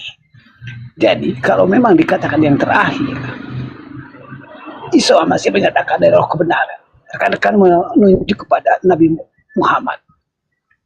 Saya sepakat. Tetapi dalam satu ayat juga Nabi Muhammad akan menubuatkan bahwa Yesus akan atau Isa dan Masih itu akan datang lagi sebagai di akhir zaman. Artinya beliau juga memastikan bahwa nubuat itu akan terjadi karena saya yakin Nabi Muhammad itu tidak akan bohong bahwa akan datang lagi Isa dan Masih itu sebagai nabi. Walaupun dia datang, tetap dia sebagai nabi. Karena saya meyakini dengan adanya pemahaman kita satu tauhid dan satu Tuhan. Saya menyatakan diri dalam beberapa literasi ini juga bahwa Mose itu artinya Muslim. Nah, artinya dua ayat ini yang memang saya agak bingung menafsirkannya, Bang Juma. Dua utusan ini saling menubuatkan akan kedatangan di akhir zaman. Itu mungkin yang di akhir zaman itu ada dua, dan dua-duanya ini saling menubuatkan akan kedatangan mereka berdua di akhir zaman itu, yaitu Nabi atau Rasul Isa dan Masih, begitu. Iya, iya, makasih Kanda. Jadi kalau kami di Islam tak ada masalah. Dia datang kemudian tak ada seorang pun ahli kitab yang akan beriman kepada beliau. Ahli kitab akan beriman. Kan yang menolak selama ini ahli kitab. Sementara umat Islam tak menolaknya. Maka kedatangannya ya kembali kepada siapa dia diutus. Beliau datang pertama kali sebagai utusan untuk Bani Israel. Bani Israel ahli kitab menolaknya. Maka dia datang untuk yang kedua kalinya kemudian. Dan kata Al-Quran, wa ibmin ahlil kitabi illa la yu'minanna bihi qablal mauti. Tidak ada seorang pun di antara ahli kitab yang tidak beriman kepada Nabi Isa nanti. Semua akan beriman. Dengan demikian, imannya ahli kitab kepada Nabi Isa adalah mengimani Nabi Isa itu sebagai utusan Tuhan yang datang memang untuk mereka. Nah, Islam benar. Ini ajaran Nabi Muhammad. Yang dilakoni kemudian kedatangan Nabi Isa adalah melaksanakan ajaran Nabi Muhammad. Berarti beliau datang kemudian bukan sebagai nabi baru, bukan sebagai nabi penutup, tetapi sebagai umat Nabi Muhammad datang untuk menjalankan syariat hukum Islam. Kenapa demikian? Coba kita lihat tolak ukurnya. Kita sedikit bergeser ke Yohanes 12:48. Barang siapa menolak aku dan tidak menerima perkataanku, dia sudah ada hakimnya, yaitu firman yang telah aku katakan. Firman itulah yang akan menjadi hakimnya pada akhir zaman. Berarti rangkaian perkataan-perkataan Nabi Isa di dalam Al-Quran itulah yang kemudian akan menjadi tolak ukur penghakiman Yesus kepada Bani Israel. Berarti Nabi Isa, Yesus ini juga bermakmum kepada ajaran Nabi Muhammad sallallahu alaihi wasallam. Contoh, wa iz qala Allahu ya Isa bin Maryam, a anta qulta linnas takhizuni? Apakah engkau pernah mengatakan kepada mereka, orang yang menuhankan dirimu, jadikanlah aku sebagai sembahan selain daripada Allah? Nabi Isa mengatakan, qala subhanaka ma yakunu li an aqula ma laysa li bihaqqin ma qultu lahum illa ma amartani bi ani abudullah rabbi wa rabbakum. Makanya Nabi Isa Yesus mengusir mereka yang bernubuat pakai nama dia, bermujizat pakai nama dia, mengusir setan pakai nama dia, diusir. Aku tidak mengenal kamu. Sadisnya itu di situ. Kenapa dia mengatakan aku tidak mengenal kamu? Karena orang-orang yang mempertuhankan Yesus ini bukan Bani Israel, tapi penumpang gelap yang nyamar sebagai pengikut Yesus, sehingga mereka datang ke Yesus bersungut-sungut. Wahai Yesus, wahai Isa, kami ini pengikutmu. Siapa kalian? Enyahlah daripadaku, kalian semua adalah pembuat kejahatan. Berbeda cerita dengan Bani Israel. Makanya di dalam Yeremia 50, Yeremia 23, Tuhan akan mengumpulkan Bani Israel kemudian untuk sebagai umat yang dipilih oleh beliau, oleh Allah. Makanya Nabi Isa alaihissalam datang kemudian untuk mensucikan dirinya, dan saking sayangnya Allah kepada Bani Israel, Allah kembali mengutus Nabi Isa untuk menyelamatkan mereka dengan mengatakan tak ada satupun ahli kitab kecuali beriman kepada Nabi Isa, dan setelah beriman apa jatahnya? Surga. Terlebih dahulu umat Islam diberi warisan. Orang-orang ahli kitab kemudian ingin diselamatkan oleh Allah dengan mengutus lagi untuk yang kedua kalinya, agar mereka percaya bahwa Nabi Isa ini betul-betul Mesias, Al-Masih. Dia benar-benar utusan Tuhan yang dulu kita tolak. Ternyata betul, Islam betul, Nabi Muhammad betul. Dengan mereka beriman kepada Nabi Isa, itu sama dengan mereka beriman kepada Nabi Muhammad sallallahu alaihi wasallam. Ini poin yang perlu diperhatikan dengan seksama. Saya ingin memberikan hadiah kepada kita semua, termasuk kepada diri saya. Yesaya 52 nomor 1. Di situ Tuhan mengatakan apa? Tidak boleh kemudian orang-orang yang tidak bersunat masuk ke kota Yerusalem. 1. Yang kedua, di dalam Yehezkiel 44 nomor 9, haram hukumnya orang yang tidak bersunat masuk ke dalam bait sucinya orang Israel. Nah, ketika kemudian penumpang-penumpang gelap ini, ketika Yesus datang, Nabi Isa datang, mereka ingin datang menyalami Yesus sebagai pengikut. Bagaimana mungkin kemudian mereka akan dipersatukan dengan Bani Israel? Sementara Bani Israel yang dihimpun kemudian dalam Yeremia 23 nomor 2, nomor 3 dan seterusnya, aku Tuhan akan mengumpulkan kemudian semua Bani Israel, domba-dombaku yang berserak kepada seluruh penjuru bumi. Aku akan kumpulkan mereka ke Yerusalem baru. Bagaimana mungkin kemudian Kristen ikut ke Yerusalem, sementara Kristen adalah pemakan babi, Kristen adalah penyembah Yesus, Kristen adalah orang yang tidak bersunat. Mereka disebut sebagai orang-orang yang najis. Gak boleh masuk ke dalam Yerusalem, gak boleh masuk ke dalam bait suci, Baitullah, gak boleh. Jadi Kristen ini, selain Tuhan Elohim melarang mereka kemudian masuk ke Yerusalem, Yesus juga akan mengusirnya. Tidak ada jalan keselamatan kepada mereka. Yesus mengusir, enyahlah daripadaku, kalian semua adalah pembuat kejahatan. Tidak setiap orang yang menyeru kepadaku Tuhan akan masuk ke dalam kerajaan surga, kecuali mereka yang melakukan kehendak Bapakku yang ada di surga. Apa kehendak Bapa? Perjanjian lama. Itu kehendak Bapa. Jadi orang Kristen yang menghapuskan perjanjian lama, yang menghapuskan Taurat, diusir. Enyahlah daripadaku, kalian semua adalah pembuat kejahatan. Di dalam Yesaya 66 nomor 15, di situ 15 dan seterusnya, di situ Tuhan akan datang dengan membawa api yang menyala-nyala untuk menghanguskan semua orang Kristen. Itu tidak main-main itu. Itu dalil. Yesaya 66. Tuhan akan datang membawa pembalasan terhadap orang-orang yang makan babi, terhadap orang-orang yang makan tikus, orang-orang yang makan guguk. Tuhan katakan, aku akan membakarnya mereka semua sekaligus. Jadi Tuhan yang diperkenalkan oleh Abraham, Ishak dan Yakub mengusir orang Kristen dan membakar orang Kristen, Yesus pun menyatakan, enyahlah daripadaku, aku tidak mengenal kalian, kalian semua adalah pembuat kejahatan. Subhanallah, Islam meluruskan itu dengan mengatakan, innal ladzina kafaru min ahlil kitabi wal musyrikina fi nari jahannam khalidina fiha ulaika hum syarrul bariyah. Diusir mereka itu, gak boleh. Coba saudara saya lihat di dalam kitab Yehezkiel 44 tuh, ngeri sengeri-ngerinya, Apa kata Allah kepada di dalam Yehezkiel 44 nomor 6, nomor 7, nomor 5, nomor 6, nomor 7, nomor 8? Apa kata Tuhan? Wahai Bani Israel, engkau banyak melakukan kesalahan, engkau banyak melakukan kedurhakaan kepadaku. Tapi ada satu kedurhakaan yang paling aku benci di antara semua dosa-dosamu. Ada dosamu satu yang tidak akan pernah kulupakan, dosamu yang akan tidak pernah aku maafkan. Apa itu?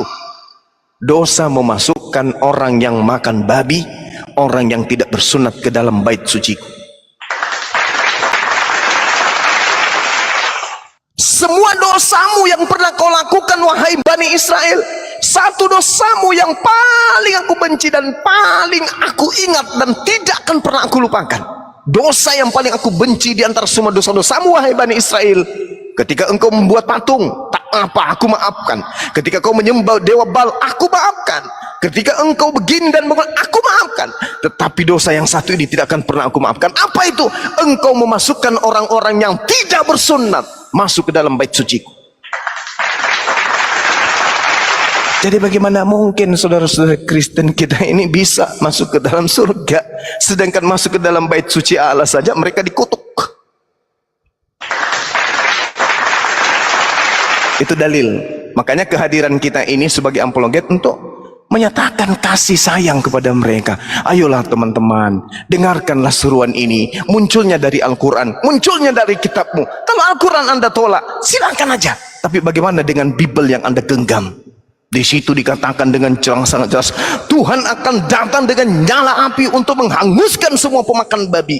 Anda mau kemana, Rek? Anda mau kemana? Anda pemakan babi. Ayo, Anda mau kemana? Itu dalil.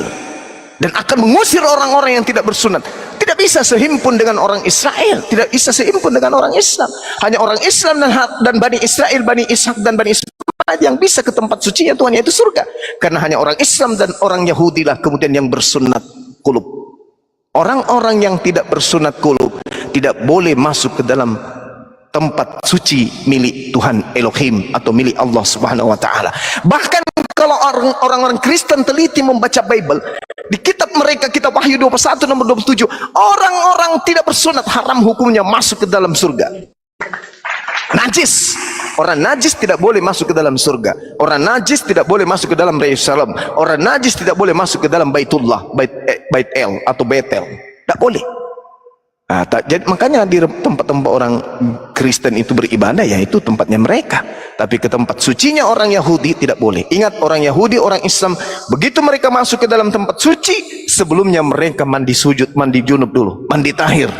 Habis itu mereka wudhu, mencuci tangan, mencuci muka, mencuci kaki, melepaskan alas kaki, baru masuk ke tempat suci.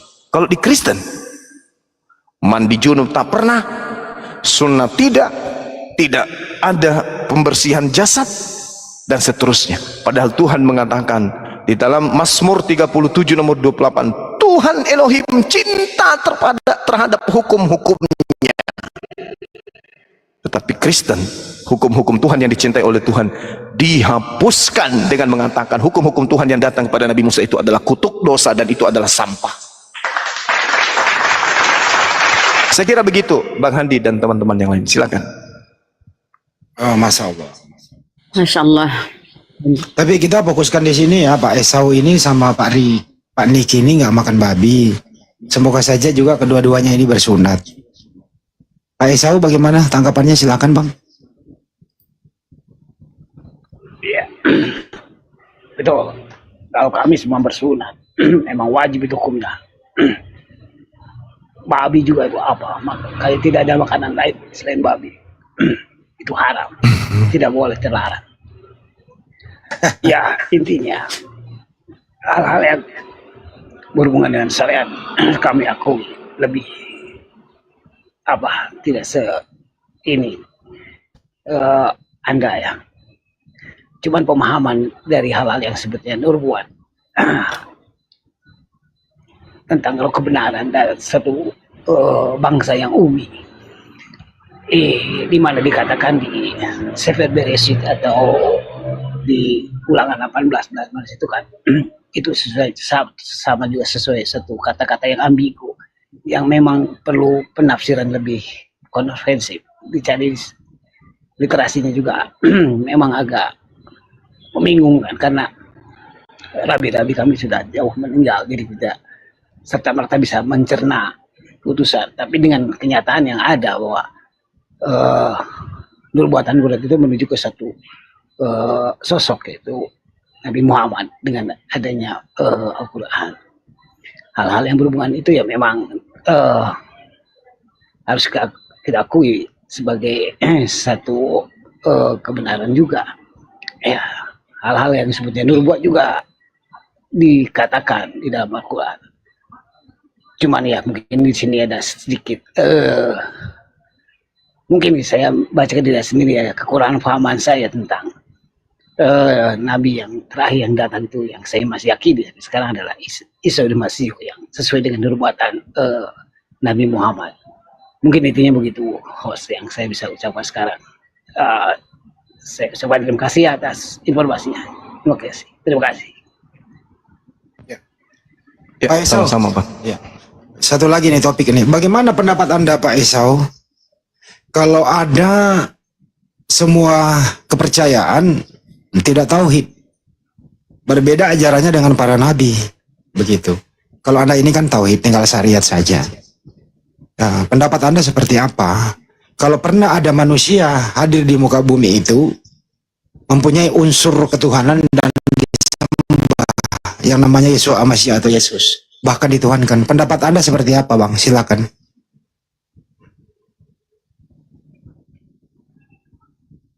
Ya,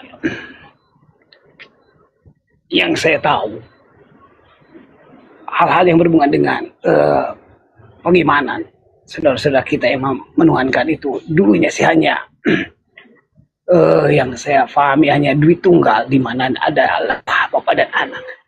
Bahkan ada salah satu sekte di Syria sana yang ada 3 yaitu Maria. Nah, hal-hal yang berhubungan dengan itu juga dikonsilikan atau dikanonikan, diganti Maria jadi Roh Kudus. Nah, 3 pemahaman inilah yang mau berbeda, karena 3 sosok itu memang ada benar, tapi tidak semuanya itu adalah kesalahan atau apa ya di dalam menarasikan Tritunggal itu. Dulu Dwi Tunggal, dirubah lagi jadi Tritunggal. Nah, dari kesalahan-kesalahan inilah yang saya yakin ini tidak sepakat, karena dasarnya diambil dari Yunani. Seperti Anda ketahui, kitab Pesita, ya ada sedikit juga kebenaran sih, tapi tetap narasinya diambil dari Injil kami. Pesita bagi orang Sidat Timur itu ditulis dicatat di bahasa Suryani. Ada juga yang dikatakan dari bahasa Romawi. Nah, tidak pernah ada satupun pewahyuan kepada orang Romawi. Sedangkan Lukas, Yohanes atau satu lagi siapa yang 4 gitu itu tidak pernah Isa-Basio bertemu dengan mereka. Jadi bagi saya itu suatu sekte atau ajaran yang tidak benar. Oke, mantap. Begitu sih. Ya, makasih. Banyuma tidak benar karena bersumber dari Yunani katanya. Kira-kira gitu Banyuma. Silakan. Iya, memang demikian adanya. Makanya Yesus mengatakan waspadalah kepada serigala yang buas. Serigala ini identik dengan Roma. Sampai hari ini bahkan simbol Roma itu memang serigala. Nah, kenapa kemudian dikatakan ganas buas? Dikarenakan itu. Bahkan ketika kita melihat di dalam Matius 23 nomor 15, di situ sangat jelas dikatakan bahwa celaka ahli Taurat, orang Farisi, orang munafik yang menyeberangi lautan, menjelajahi daratan. Siapa itu? Siapa orang Farisi yang menyeberangi lautan, menjelajahi daratan? Apa tujuannya? Mentobatkan orang, ikut menjadi penganut agamanya, dan kemudian menjadi orang neraka. 2 kali lebih jahat daripada orang Farisi itu sendiri. Sejahat-jahatnya orang Farisi, sejahat-jahatnya ahli Taurat, orang ahli Taurat dan orang Farisi tidak pernah kemudian mengajarkan Tuhan mereka inkarnasi menjadi bayi manusia. Sejahat-jahatnya mereka ahli Taurat, tidak pernah kemudian mengatakan hukum Taurat itu adalah kutuk. Sejahat-jahatnya ahli Taurat, mereka tidak pernah mengatakan menghapus dosa dengan menggunakan manusia di atas tiang salib. Tak ada itu. Orang Taurat, orang Yahudi membunuh Yesus itu tujuannya supaya membebaskan mereka dari penindasan Romawi Yunani. Bukan untuk dosa. Tidak ada hubungannya. Yohanes 11 nomor 45 sampai 53. Orang-orang Yahudi, ahli Taurat, ahli agama, imam-imam kepala dan mahkamah agama pada saat itu sepakat membunuh Yesus agar supaya Yesus itu tidak mempengaruhi orang-orang untuk beriman kepadanya sebagai Mesias. Karena kalau itu terjadi kemudian, maka orang Roma akan datang merampas tempat suci dan negara mereka, bangsa mereka. Nah, jadi tujuan daripada pembunuhan terhadap Yesus itu agar orang-orang Roma tidak datang merampas bangsa Yahudi, bangsa Israel dan tempat suci mereka. Itu tujuannya. Nah, sedangkan kemudian orang Farisi menyeberangi lautan, menjelajahi daratan, berbeda ajaran dengan orang ahli Taurat itu sendiri yang ada pada masa itu yang ingin membunuh Yesus. Dia mengajarkan ajaran paganisme, membuat orang-orang Roma dan Yunani pada saat itu tertawa dan bahagia. Kenapa? Karena dulu mereka dari nenek moyang mereka memang memiliki ajaran yang sama seperti Kristen, yaitu penjelmaan dewa-dewa yang nusul kemudian ke bumi menjadi manusia. Itu sudah diajarkan mereka, nenek moyang mereka, tapi tidak punya kitab suci, tidak punya buku panduan. Begitu Paulus kemudian datang memberikan konsep yang sama dengan nenek moyang mereka, mereka terima dengan mudah. Mereka terima dengan mudah. 13-14 buku dari Paulus itu diterima semua. Dengan mudah orang Roma menerimanya. Kenapa? Karena berkesesuaian dengan ajaran nenek moyang mereka dahulu. Begitu juga kitab kanonik. 4 kitab ini berkesesuaian dengan ajaran paganisme nenek moyang mereka, orang Roma.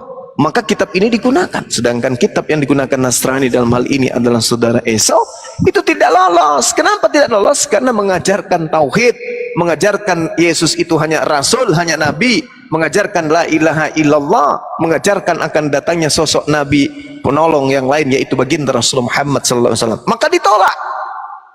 Nah, mereka yang menulis berkesesuaian dengan ajaran Roma Yunani diterima catatan-catatannya. Maka dijadikanlah kitab itu sebagai perjanjian baru, dan kitabnya orang Yahudi yang diterjemahkan ke dalam Septuaginta pada abad keempat dilantik menjadi perjanjian lama. Dikawinkanlah kitab itu menjadi satu, sehingga ada di tengah-tengah agama Romawi pada saat itu.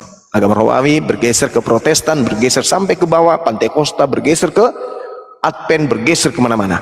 Nah, itulah yang diimani oleh saudara kita Kristen hari ini. Demikian Bang Andi. Mantap penjelasannya. Sebelum ke Pak Heston, jadi apa Pak Esau ini nih? Pak Esau, apa yang Anda pakai sekarang kitabnya Barnabas? Apa iya, Bang? Ya benar, salah satunya adalah Barnabas. Terjawab kan? Betul. Terjawab aja, Bang.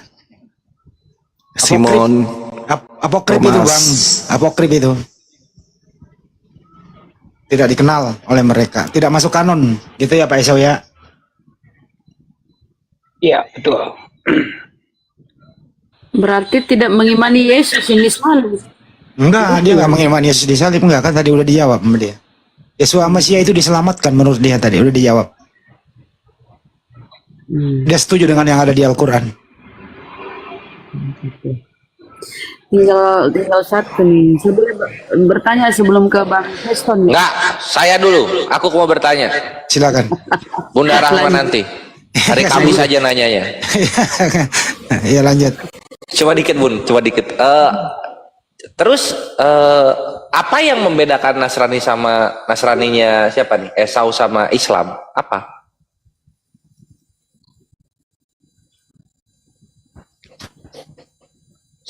Esau. Iya.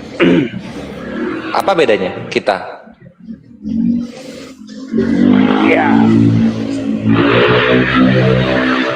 Kalau secara letterlet perbedaan dalam ketuhanan, pengimanan, kita sama.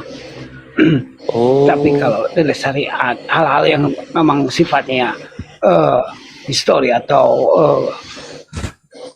karena begini, ada beberapa ayat juga di Injil kami yang tertolak oleh Muslim. Nah itu yang membuat satu perbedaan, di mana hal-hal yang berhubungan dengan nubuatan Nur Kebenaran atau salah satu bangsa yang ini tidak secara letter ada di dalam Injil kami. Jadi perbedaannya adalah secara syariat hal-hal yang berhubungan dengan ketauhidan.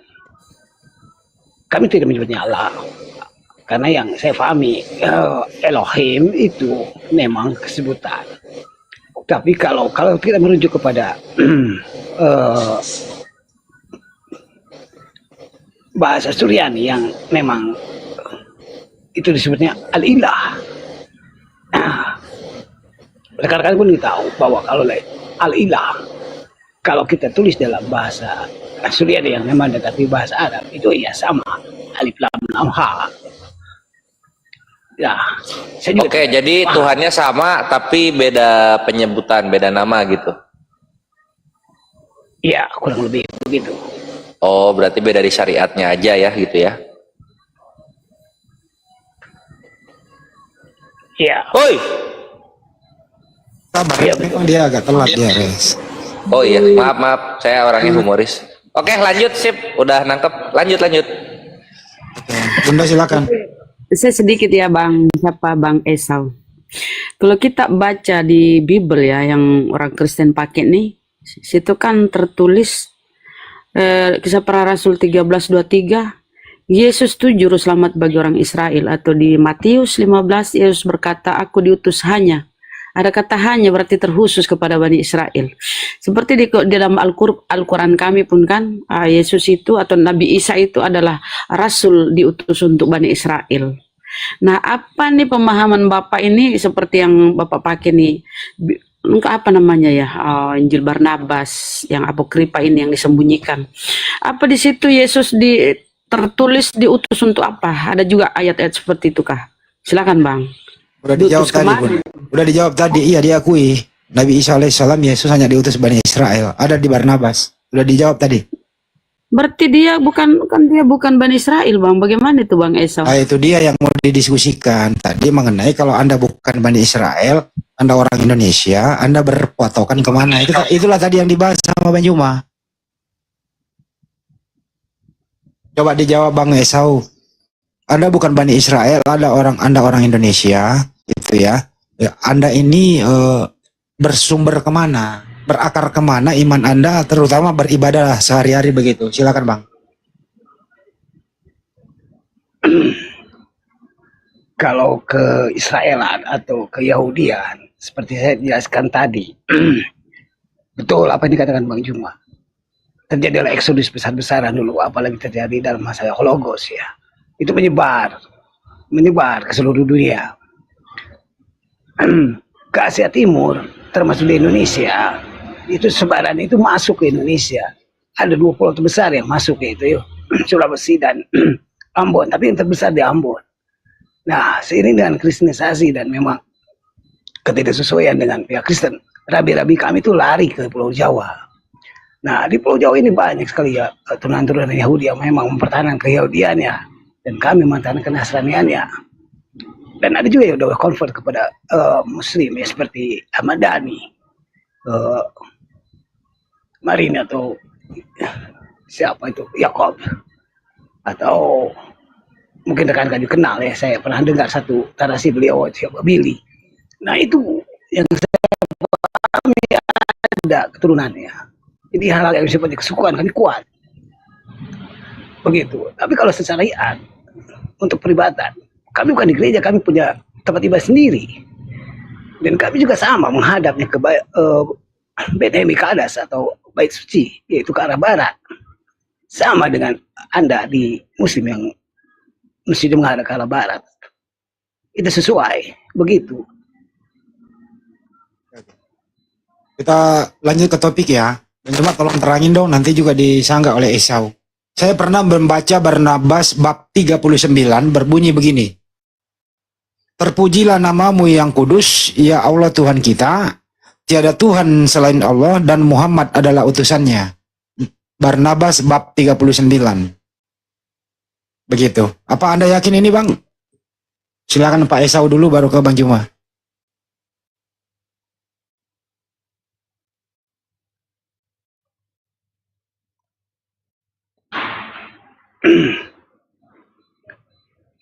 Dikatakan di sana bukan Muhammad tapi Ahmad. Nah, narasi ini kan telah dijawab oleh Bang Juma tadi.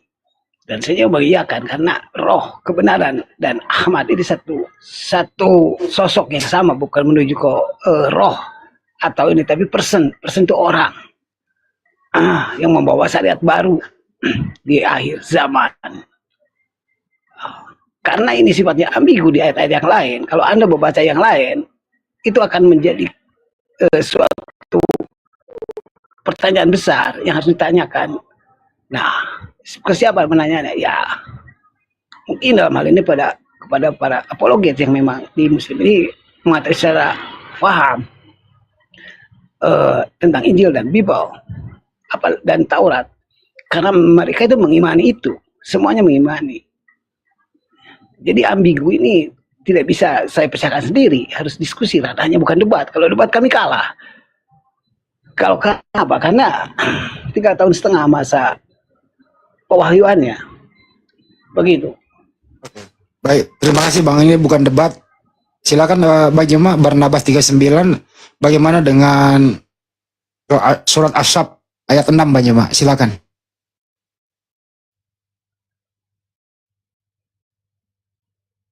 Bang Juma ngopi kali di belakang. Bang Juma. Ya, sorry Bang Handi, kenapa Ya. Bang Handi? Sorry saya tadi. Jadi di Barnabas bab 39 Bang Juma bunyinya begini.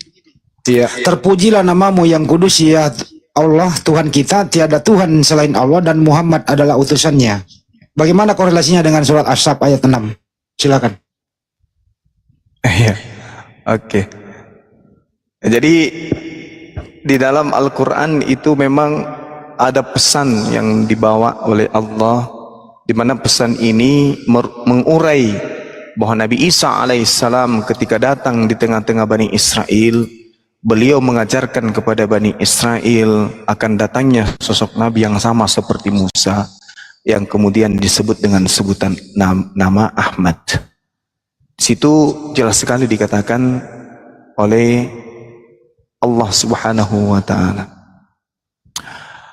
Sehingga kami umat Islam kemudian ketika membaca ayat suci Al-Quran ini, lalu kemudian membaca Bible, dalam hal ini perjanjian baru, terlepas dari Barnabas ya, indikasi itu memang sangat kuat. Contoh misalnya di Kisah Para Rasul 3 nomor 22 sampai nomor 23. Ya hanya saja ya namanya kita berhadapan dengan orang yang tidak menginginkan kemudian adanya nabi di luar dari Bani Israel, ya maka pasti tertolak. Wa isqala Isa bin Maryam ya Bani Israel inni rasulullahi ilaikum musaddiqan lima baina yaday minat Torah wa mubasysyiran bi rasul ya'ti min ba'dihi ismuhu Ahmad falamma ja'ahum bil bayyinati qalu hadza sihrun mubin. Namun ketika rasul itu datang kepada mereka dengan membawa bukti-bukti yang nyata, mereka justru menganggap bahwa rasul ini adalah pembawa sihir yang nyata. Mengolok-olok, menyatakan bahwa ini adalah hanya sihir. Nabi Muhammad ini hanya pembawa sihir dan seterusnya. Itu dinyatakan oleh Al-Quran. Nah, sedangkan kalau kita bercerita tentang kitab-kitab terdahulu, ya banyak data sesuai dengan apa yang diterangkan Barnabas, yang diterangkan Filipus, yang diterangkan kemudian kitab yang ada di tengah-tengah saudara-saudara kita Kristen. Indikasi itu kuat. Yohanes 6 nomor 7 sampai nomor 15, Yohanes 14 nomor 16, 17 dan seterusnya. Banyak dalil-dalil yang mengatakan bahwasanya akan datangnya sosok. Bahkan ketika Yesus sendiri, kerajaan Allah akan diambil daripadamu dan diberikan kepada bangsa yang akan menghasilkan buah kerajaan itu. Itu jelas itu. Nah, buah kerajaan itu jelas 1400 tahun cahaya kerajaannya masih sampai hari ini tidak pudar dan seterusnya. Boleh tidak kita minta saudara kita membacakan kitab yang dimaksud tadi itu? Barnabas berapa tadi itu ya? Bab 39. Bab 39. Di Saya udah kitab baca. Barnabas Iya, Barnabas bunyinya begitu. yang Yesus berkata gitu, bukan? Yang jelas tulisannya Barnabas begitu. Ini tulisannya. Yang jelas Barnabas 39 berbunyi begini, terpujilah namamu yang kudus, ya Allah Tuhan kita, tiada Tuhan selain Allah dan Muhammad adalah utusannya. Itu yang saya baca di Barnabas. Iya. Bahkan di situ juga menjelaskan Nabi Adam, Nabi Muhammad SAW juga disebut dalam dialog antara Nabi Adam dengan Tuhan. Gitu, di situ bab 39. Memang makanya ini Barnabas kan disembunyikan, belum lagi lanjut ke 44. Pada bab ini Yesus atau Nabi Isa menyebut nama Nabi Muhammad. Oh Muhammad, Tuhan bersamamu. Barnabas 44. Gitu. Kalau iya. Bab 97 Yesus menjawab, nama Mesias sangat mengagumkan karena Allah sendiri yang memberinya nama. Ketika menciptakan jiwanya, menempatkannya di dalam kemuliaan surgawi, Allah berkata, tunggu Muhammad, karena kamu akan menciptakan Firdaus dunia dan banyak makhluk. Siapapun yang memberkatimu dan diberkati, dan barang siapa mengutukmu akan dikutuk. Langsung lagi bab 112, waduh seterusnya. Makanya teman-teman harus juga punya Barnabas lah buat dibaca-baca begitu ya. Oh iya. Itu dijual di mana itu, Bang Andi? Di ini di sumber rezeki toko bangunan.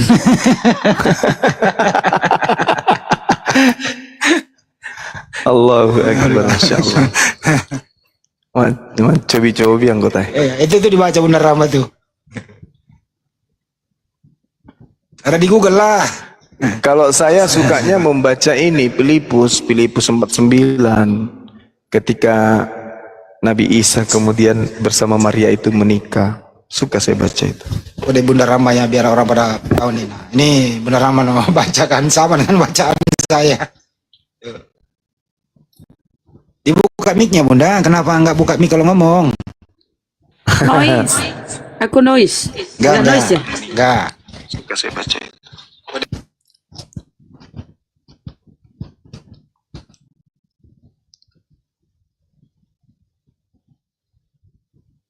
Gimana sih Bunda nggak ngomong? Diam aja. Aku noise bang, dibaca aja mohon maaf lanjut. Enggak noise kok. Enggak. Oh enggak ya? Enggak. Baik. Tadi aku noise, nah aku baca. Oh enggak ya? Enggak. Baik, noise.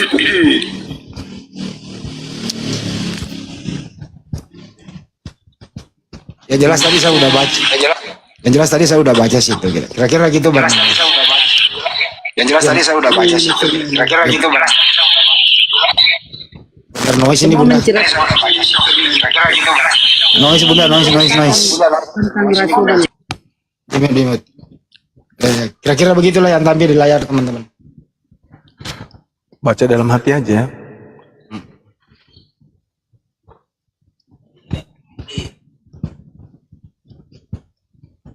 Siapa tuh suara tuh? Masa kok ada suara? Nggak ada orangnya?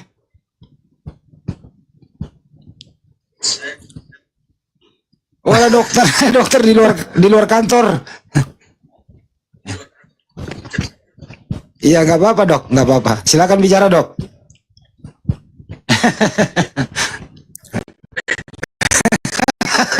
Di luar kantor.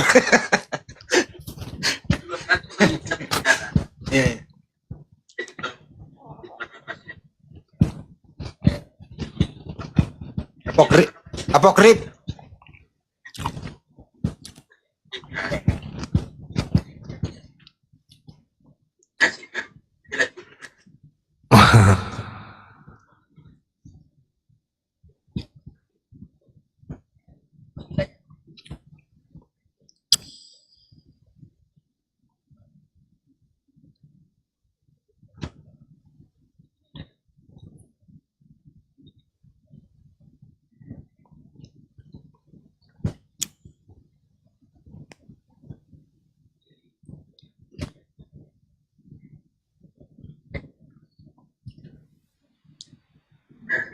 Jangan sampai setelah dianukan itu.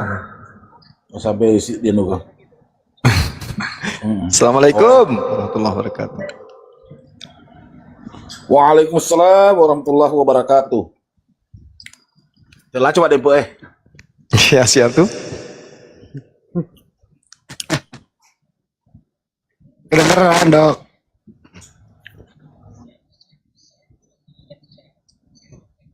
Astagfirullah. Assalamualaikum warahmatullahi wabarakatuh, Pak Dokter. Woi, udah niku deh ngaji, dede udah niku dong. Kurang lebih segini 10 tahun apa sih runtuh tapi ya dede.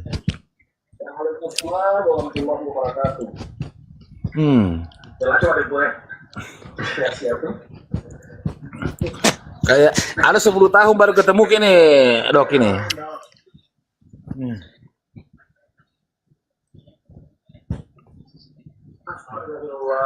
Assalamualaikum warahmatullahi wabarakatuh, Pak Dokter. Di luar kantor.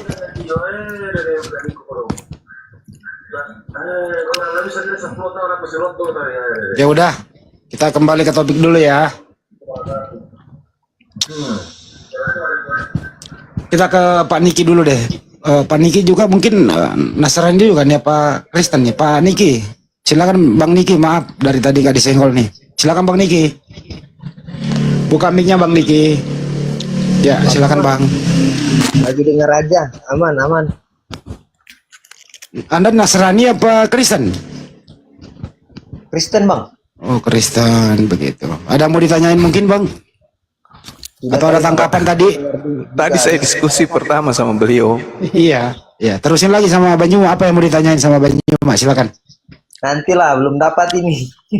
Belum dapat ilham. Tapi kalau boleh saya tanya Pak Niki biar ada topik. Bisa. Anda percaya nggak sih anaknya Bunda Maria namanya Yesus Amasya itu disalib terkutuk, Bang? Percaya atau tidak, Bang? Ya, menurut pemahaman saya yang sekarang itu, ya begitu. Boleh Anda menjelaskan Banyuma ciri-ciri orang yang disalib terkutuk? Mau Anda mendengarkan? Mau. Oke, silakan Banyuma. Iya.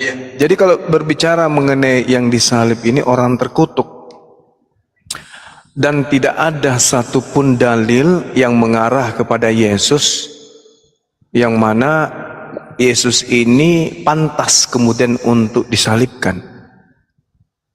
Tidak ada dalil. Karena Yesus ini adalah orang yang dikasihi. Yesus ini adalah orang benar. Justru orang benar, orang yang dikasihi itu dilarang kemudian oleh Tuhan untuk dibunuh. Keluaran 23 nomor 7, jangan kau membunuh orang yang benar, jangan kau membunuh orang yang tidak bersalah. Jadi haram hukumnya ini Yesus dibunuh. Nah, sedangkan kalau kita melakukan pendekatan terhadap dalil, justru yang terkutuk ini adalah Yudas.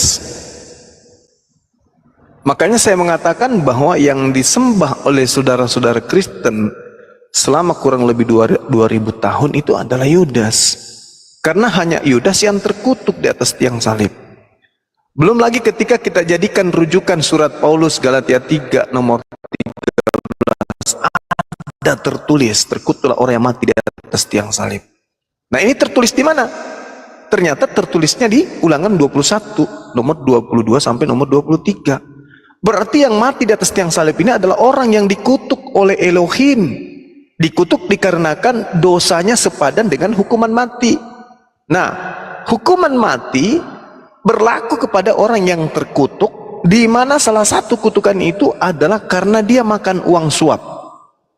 Ulangan 27 nomor 25. Terkutuklah orang yang makan uang suap. Nah, sedangkan di dalam Amsal 21:18, orang makan suap dipakai sebagai tebusan bagi orang yang jujur, sebagai ganti orang yang benar. Berarti Yudas di sana. Yudas inilah yang terkutuk, bukan Yesus. Sehingga yang mati di atas tiang salib ini jelas bukan Nabiullah, bukan Rasulullah, tetapi orang yang dikutuk oleh Allah. Paulus mengutip Ulangan 21 nomor 22 nomor 23. Dikiranya Paulus itu tidak akan dikritisi oleh umat Islam nantinya. Tapi dengan hadirnya kitab tersebut di Indonesia dan dibaca oleh umat Islam memahami bahwa yang mati di atas tiang salib itu Yudas berdasarkan Bible itu sendiri. Saya kira begitu sementara Bang Handi. Oke, itu tanggapannya Bang Niki, kalau silakan. Lanjut nih. Apa namanya? Kalau begitu, ada enggak di Quran yang menyatakan bahwa Nabi Isa itu tidak disalibkan? Ada. Nabi Isa tidak disalibkan itu dalam Al-Quran surah An-Nisa ayat 157 sampai ayat 158, bahkan sampai ayat 159 masih terkait dengan tentang penyaliban. Justru kemudian ketika kita melihat ayat An-Nisa 157, ya, di situ orang-orang yang beriman kepada penyaliban ini dihukum oleh Allah. Penghukuman itu apa? Akal mereka kemudian tidak berfungsi dengan baik. Itu diterangkan dalam surah Maryam. Nah, di situ dikatakan wa qaulihim inna qatalnal masiha Isa bin Maryam Rasulullah, dan kami hukum juga mereka karena ucapan mereka. Justru karena ucapan mereka yang mengatakan Nabi Isa itu dibunuh, dari akibat ucapan inilah kemudian mereka dapat hukuman. Sesungguhnya kami telah membunuh Al-Masih putra Maryam, dan mereka ejek dengan menamai Isa itu sebagai Rasulullah, padahal mereka tidak beriman kepada Nabi Isa. Mereka mengatakan telah membunuhnya, padahal mereka tidak membunuhnya dan tidak pula menyalibnya. Tetapi yang diserupakan bagi mereka orang yang dibunuh itu dengan Nabi Isa. Sesungguhnya mereka berselisih pendapat tentang itu. Itu kata Al-Quran. Baca Kisah Para Rasul 25 nomor 19. Mereka berselisih paham tentang seseorang yang bernama Yesus. Mereka mengatakan Yesus telah mati, tetapi yang lain mengatakan dia masih hidup. Berselisih paham tentang itu, yakni tentang Nabi Isa. Benar-benar mereka itu dalam keraguan-raguan tentang hal tersebut, yakni tentang pembunuhan itu. Mereka tidak mempunyai sedikit pun pengetahuan menyangkut hal itu, yakni tentang pembunuhan Nabi Isa. Dan apa yang mereka katakan kecuali mengikuti persangkaan belaka, dan mereka tidak membunuhnya dengan yakin. Kita buktikan. Lukas memberitakan tentang penyaliban. Lukas tak ada pada saat kejadian. Maka Al-Quran mengatakan mereka hanya mengikuti persangkaan mereka. Mereka tidak tahu. Markus menuliskan tentang penyaliban. Paulus menuliskan tentang penyaliban. Mereka orang-orang ini tak ada pada masa kejadian. Al-Quran mengatakan itu. Mereka tidak ada pengetahuan tentang kejadian itu. Mereka hanya mengada-adakan. Mereka hanya berprasangka saja.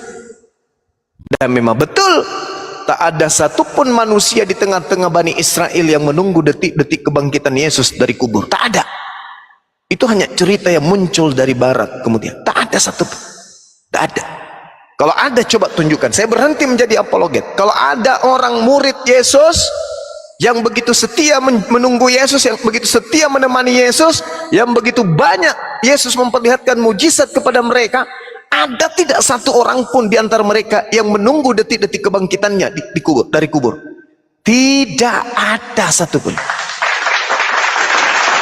Artinya mereka tidak sesuai dengan euforia gereja membahas, menceritakan tentang Yesus.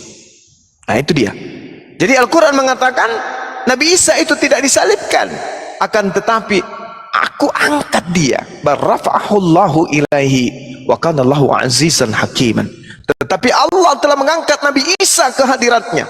Allah Maha Perkasa lagi Maha Bijaksana. Saya kira begitu, Bang. Silakan. Oke, makasih Bang. Ada lagi Pak Niki? Kalau nggak ada, kita sambut dulu Pak Heston. Selamat malam Pak Heston. Dibuka mic-nya Bang, Pak Heston. Diterima Bang, dibuka mic-nya Bang.